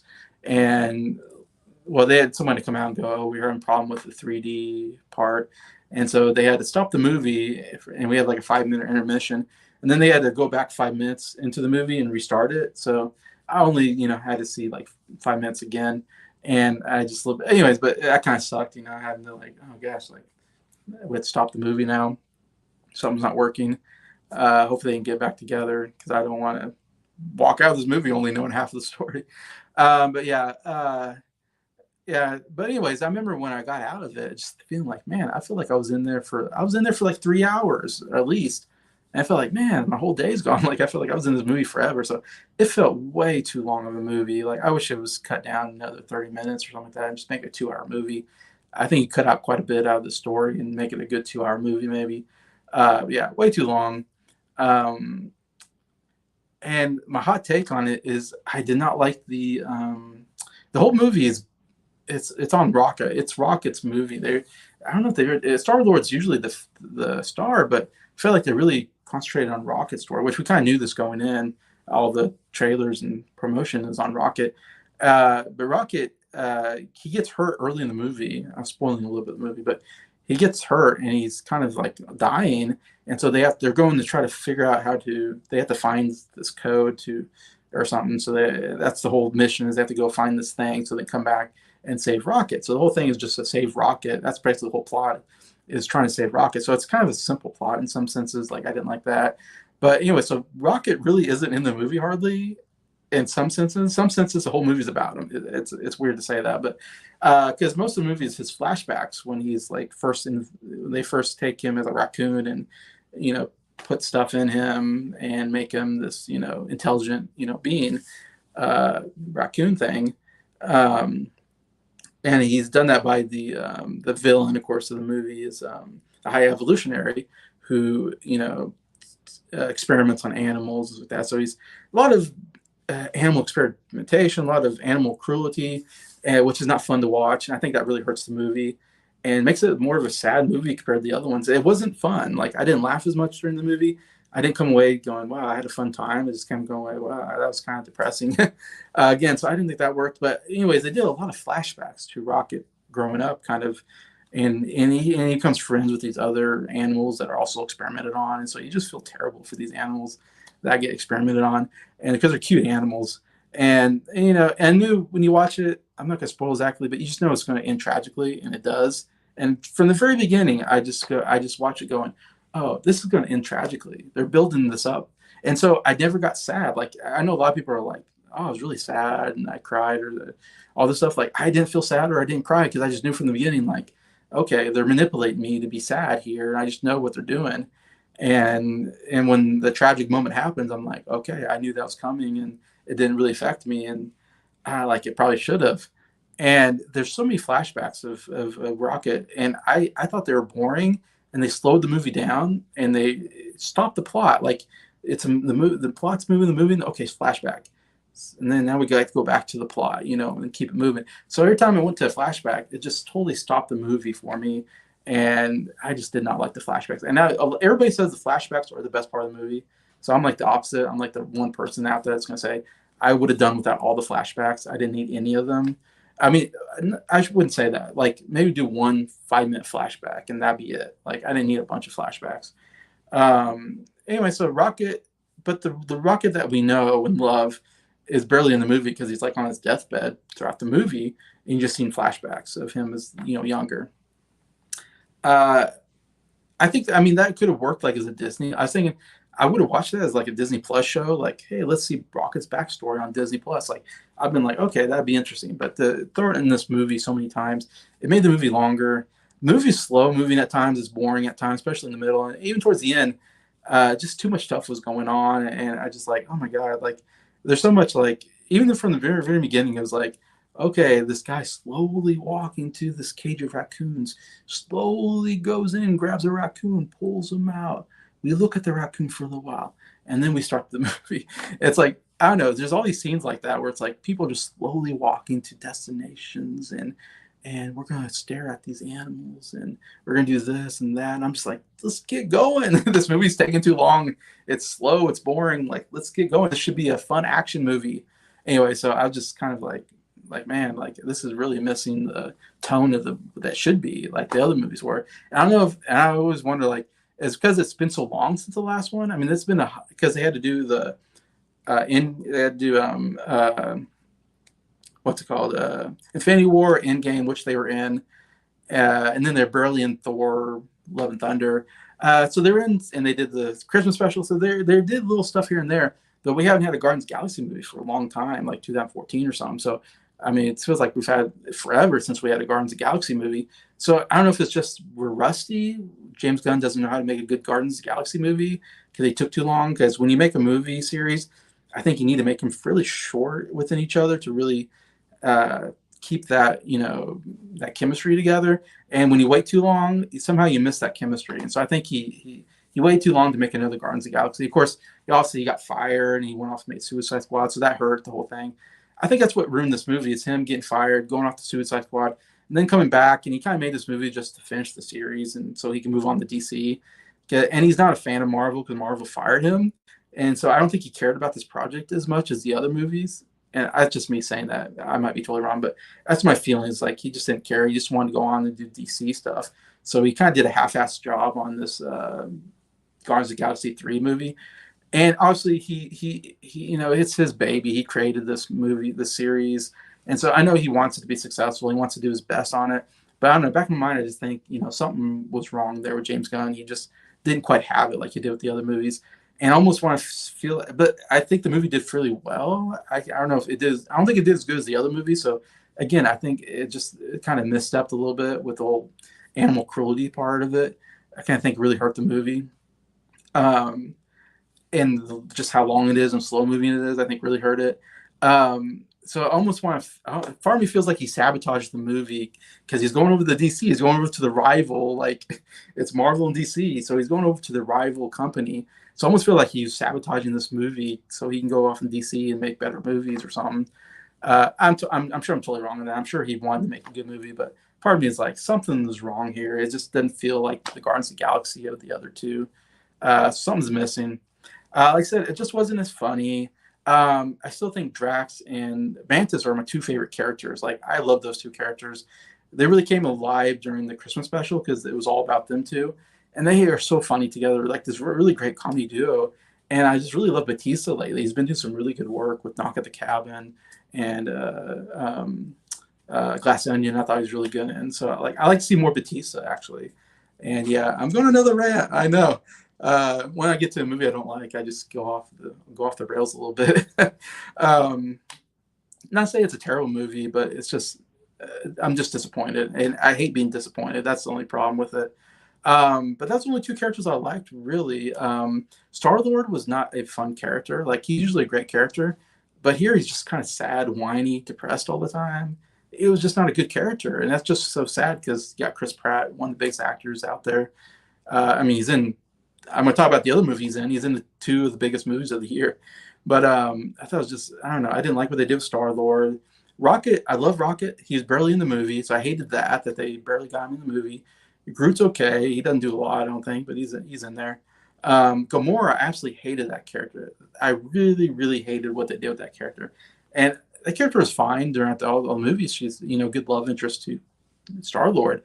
But of course, this is a different Gamora, because the other Gamora, spoilers, passed away, died in Infinity War. So we got this Gamora from a different, multiverse, and she's such a jerk. Like, she's such a unlikable jerk character. She's terrible to Star-Lord throughout the movie. And it's like, why does she have to be that way? She was never a jerk in the other movies. Like how comes this version is all of a sudden a big jerk? And I don't know. I just hated Gamora. And I don't know why they did that to her. I think they could have made her, again, maybe I get the story of like, oh, she's not in love with Star Lord because it's a different Gamora. That makes sense. But he's obviously going through a lot because he's still sad about her death. And so I feel like she should have helped him get over that. Like I wish, there'd been more of her like helping him get over that sadness and tragedy. And I like the whole story of like maybe he should go back to his family in on Earth and reconnect with them. Like that was a kind of good idea. I wish Gamora would have been more part of that. It would have made me like Gamora more as a character. And like, okay, they don't need to get back. I get the whole idea that these two aren't getting back together, but they should at least get along somewhat. And I can still feel something for Gamora when she leaves and he leaves, and they don't. And I'm okay with that. Like I was thinking, like I don't need them to be in love again because I get that. Yeah, the whole story. Uh, but I feel like you need some kind of closure, and I feel like they really didn't do a good job of bringing closure to that relationship. Anyway, so I didn't like that. I think they did a good job there. Nebula is fine. I like Nebula. She's been a pretty good character lately. Uh, yeah, she was fine in this as well. I think that's her main character. I think High Evolutionary, I didn't quite get his motivation, to be honest, as a bad guy. Yet, the actor did a good job. I think it was a good performance, and he was a villain that you hated for sure. I didn't quite understand his motivation to create a society of, these human-like animals. I don't know. I didn't get what it did for him. Except, I guess he liked feeling like he was a god, like he was creating these beings and he was God to them because they worshipped him basically. And that's what he got out of it. I don't know. I don't think they hit that quite as well. And the whole thing with him and Rocket, I don't know. I would like more of that. Uh, like I think there could have been a cool story where like he worked for Thanos maybe, and so maybe Gamora, maybe he of course he did experimentations on Rocket. Like that's an interesting storyline. But I would even had him like maybe involved with experimentations on Nebula because she's been experimented on. So there's been some relationship there, and I think I'm in more interested in Nebula. I knew who he was, and he's like, oh yeah, he worked for Thanos, and so that would make him like more formidable of opponent, kind of this evil character, and yeah, and more into like, oh, he just likes, he likes creating different societies, and he likes feeling like he's God, he's the power trip thing. I guess if they would have made it more about, maybe that was what it was, and I just totally missed it. So that's very possible. But I would put more onto like him just being this power trip guy. And I would have had something to do with like Rocket was like, and they kind of did it, but I would have done more with Rocket was just this very unique creation that he had. And so he wanted Rocket to come back, And the question is, why didn't he go after Rocket in the first two movies? I feel like he could have. So why is it just not until now that he gets to wanting to get? I don't know. So I don't know. A lot of that didn't make sense to me.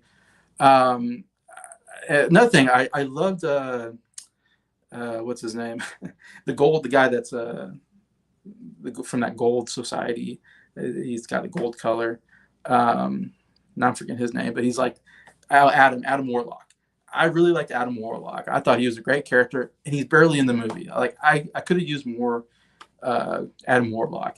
They have a fun fight scene at the beginning of the movie. It was a really good fight scene. It showed him to be very powerful. I thought it was interesting. It took the whole crew to like take him down.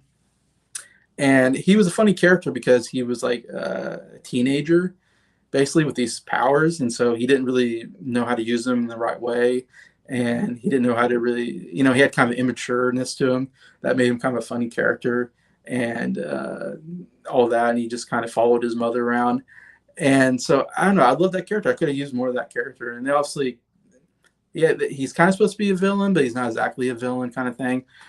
Which I thought he was going to be the main villain after the second movie. So they kind of changed that around. And a lot of people said this, and I kind of agree.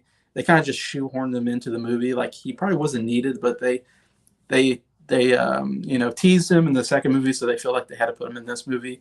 So I don't know if James Gunn knew exactly what he was doing with that. Obviously, they came with the High Evolutionaries, the main bad guy. But yeah, I still liked Adam Warlock. Could have used more of him in the movie. I even like his kind of more redemption story in there. I think it was actually I enjoyed because I like that character, so I kind of wanted him to be a good guy because I kind of liked him. Like he wasn't evil; he was just a teenager that was following his mom's rules and stuff like that. So, anyways, but yeah, Um, yeah, I think that's about what I have to say for it. I still give it 2.5 stars, so it's a light not recommend. So it's not. I'm not giving it like I hate it. It's just disappointing, and I thought they went in a bad direction by not making it as fun and as funny. And I don't think the characters were nearly as good as the first two. So I'm kind of done with the series now. Like I'm okay with them not doing any more. Like okay, we at least got two good movies out of the series, and I can still go back and watch those and pretend like this one doesn't exist. Basically, is probably what I'm doing. I'm never going to get this on Blu-ray or anything. I never watch it again probably for the most part. But yeah, so that's my Guardians of the Galaxy 3 review.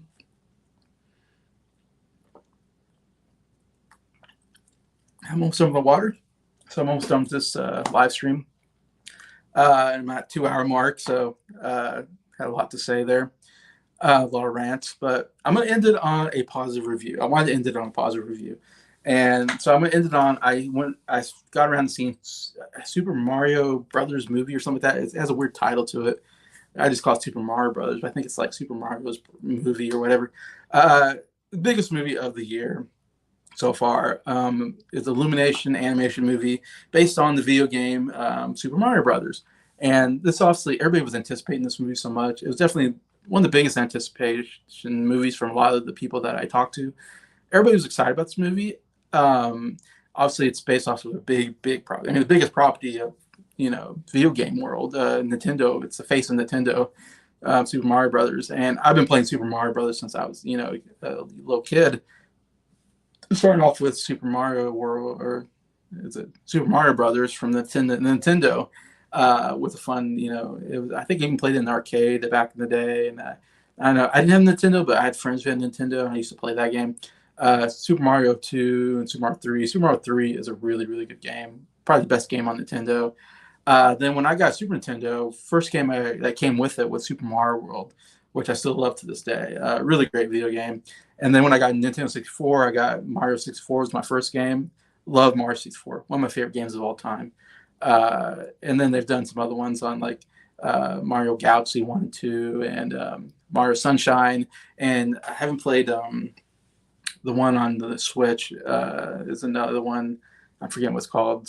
But I played a little bit of that game. I haven't beaten it or anything. I've just played a little bit of it. It's still a fun game. But anyway, Mario, some of the best platforming gaming ever invented. Great character, even though he's not like a big personality guy. But it's so many good times, nostalgia for playing those games. So yeah, so it was interesting to see them because I was there when they made the movie in 1993, the live action with Leguizamo and what's the name, Bob. When I was a kid, I liked the movie. I saw it in the theater. I liked Mario, the live action. As I gotten older, I've looked back at it and go, yeah, it's a weird movie. There's a weird tone to it. It doesn't really quite, it's the whole Dino City part, it's just really dark and looked like Blade Runner. It's just really weird. Didn't really follow uh, Mario Brothers, and some of the designs of characters weren't well done. The CGI was not good. So yeah, it's not a good movie. I don't think it's like the worst movie ever. But I kind of get it's not a good movie. But yeah, I enjoyed it as a kid. So I was there to see that movie. So now it took so long. I mean, that was back in 93. Now we're talking about 2023. So we're talking what, that 20, 30 years now. We finally get another Super Mario movie, which I guess Nintendo's very protective of. Anyway, but that's kind of cool. We're getting this animation, Super Mario World. I'm not sure what they're going to do with it though, because I mean, this is before I watched it, because there's really not a big story. Like to me, the game I want to see is Legend of Zelda, because Zelda always has really good stories to them, and just great characters and places and all this. Hey, Chapman, how you doing? Well, I'm getting to my last movie here, Chapman, Super Mario Brothers movie. Um, but yeah, so I'd love to see a Legend of Zelda, especially.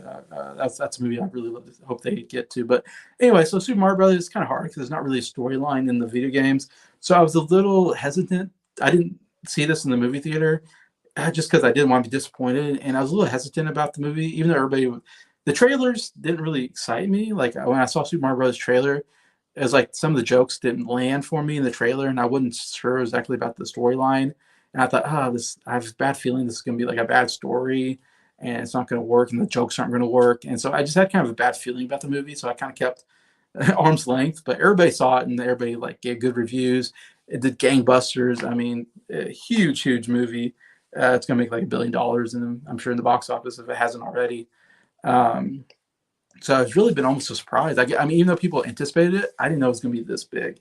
So after it got real big, I'm like, okay, I definitely have to watch the movie because it's like the biggest movie of the year. And so yeah, I finally got seeing it not too long ago, a couple weeks ago, whatever, on video on demand. It finally got on, and yeah, I really liked the movie. I was really happy to come away going, yeah, that was a very enjoyable experience. Is it a great movie necessarily? No. Like, I think the storyline is not strong, but I kind of anticipated it wasn't going to be a strong storyline. Like I said, it's just Super Mario doesn't really provide strong storylines. The comedy was okay. It wasn't great. Like, it didn't make me laugh as much as some other my favorite Disney movies or animation movies, I should say. Um, it did have some comedy in there that worked every once in a while. Um, but it was a really fun movie, and I liked the characters, and I thought they did the best they could with a video game that didn't have a big storyline. So I think the storyline's weak, but yet I commend them. They actually made a good. I mean, they actually made a storyline that worked.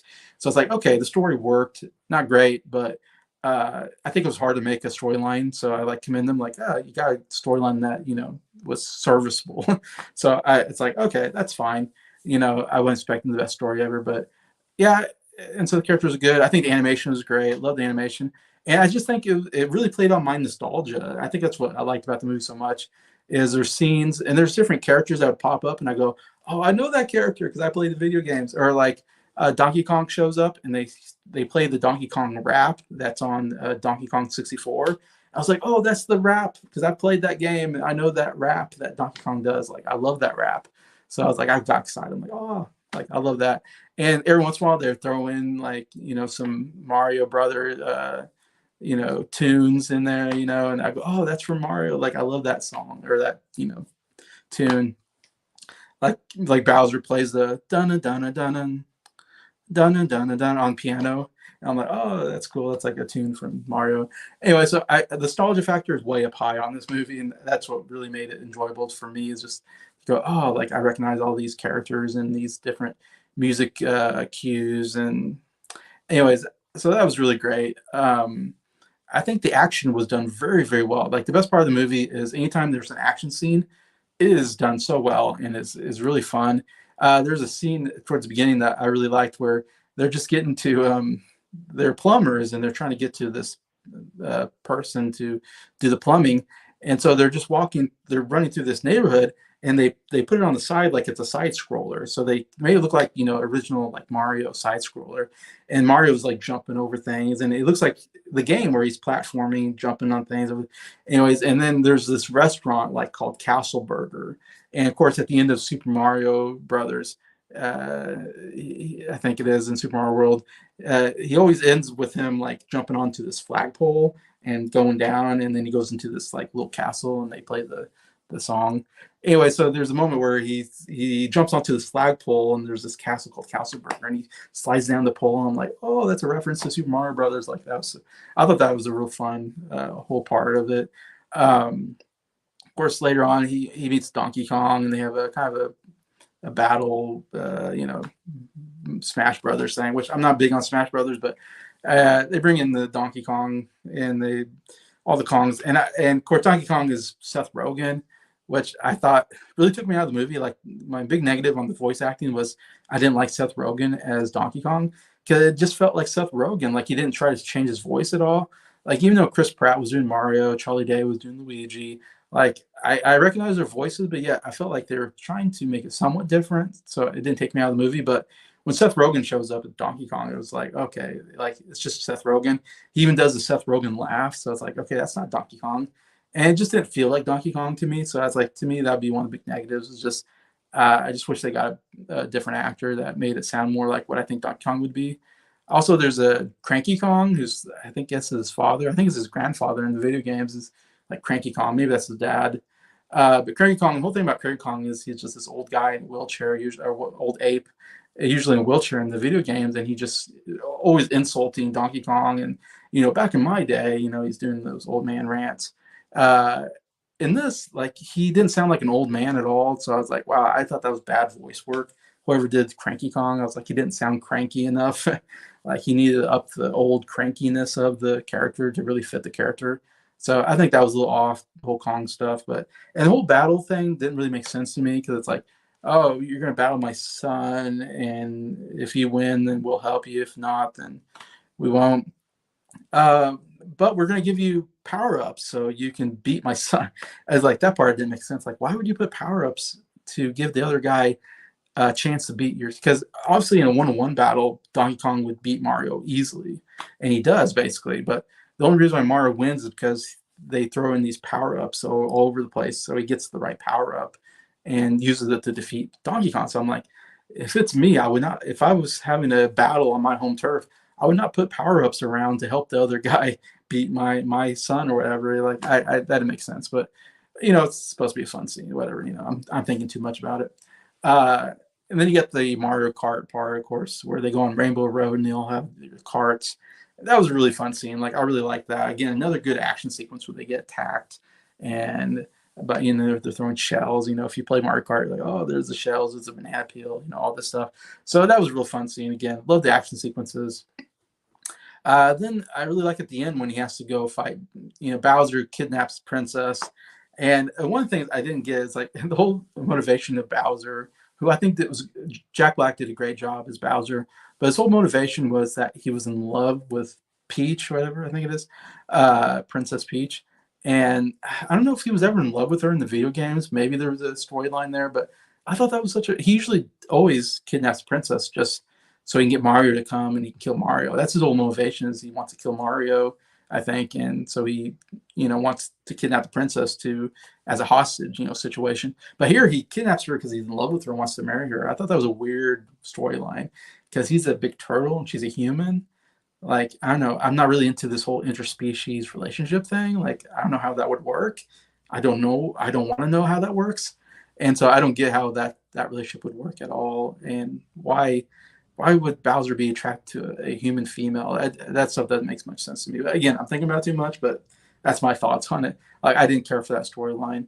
I just need Bowser just to want to be bad and just want to be kidnapping princesses for hostage situation. That's all I needed. But anyways, so we get the whole storyline. They're trying to have a wedding. Mario comes in to stop the wedding. Also, I like Luigi a lot, and he's hardly in the movie. That'd be another negative. Is like, Mario and Luigi together are the best parts of the movie, and there's a lot of part of the movie where Luigi is like kidnapped by Bowser, and Mario wants to save him. Actually, the whole motivation of Mario wants to save Luigi, but then he also needs to save the princess, I guess.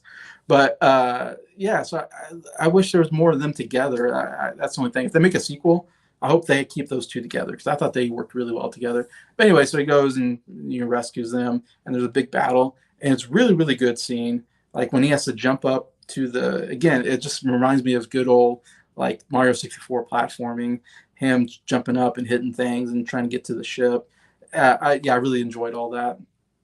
And then the very end, the whole thing is Bowser gets the star, and of course the stars, makes you really powerful in the video game, makes you invincible. So they're all trying to get to the star. And at the very end, him and I'm spoiling the movie a little bit, but hopefully you've heard this if you haven't seen it. But him and Luigi get to the star, and so they get the star together, and so they're both like invincible.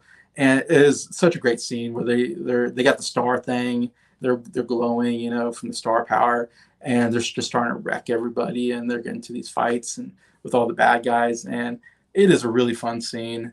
It makes them a little bit overpowered, I'd say. Like, I hate that it's like, okay, once they get the star, it's like it's over. It's like that's the whole climax, I guess, is you get the star, then you're going to win the fight because no one can beat you because you're invincible. But still, I really enjoyed the whole action sequence of that and how they did it. I thought it was really well done, and it was really fun. And how they get Bowser at the end, it was really fun. And yeah, the whole relationship between them, Princess, really, really well done. Toad, he was a fun character, definitely more the comedic character in the movie. But yeah, overall, I came away just really had a really fun time with this movie. One of the best movies I've seen of this year. I'd probably put it into my 5 spot, maybe my 5th favorite movie of the year so far, almost halfway through. Uh, and I'd give it 3.5 stars, which is a solid recommend. It's not a great, like a 4 star is like a great movie, this is right under great to just go, it was a good movie. It was very enjoyable. Highly recommend seeing it if you haven't. Most of you probably have. But yeah, really enjoyed Super Mario Brothers. Definitely got to check that out.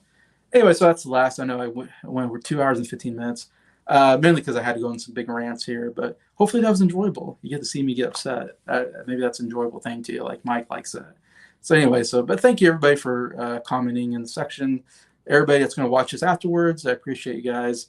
Watching this 2 hour, 15 minute reviews of stuff I've seen. Hopefully you got some recommendations out of there and all that, and hope I can help in some way. But yeah, hopefully I get to see you guys and collaborate with some of you later. And yeah, just have a really good day, and I'll see you later.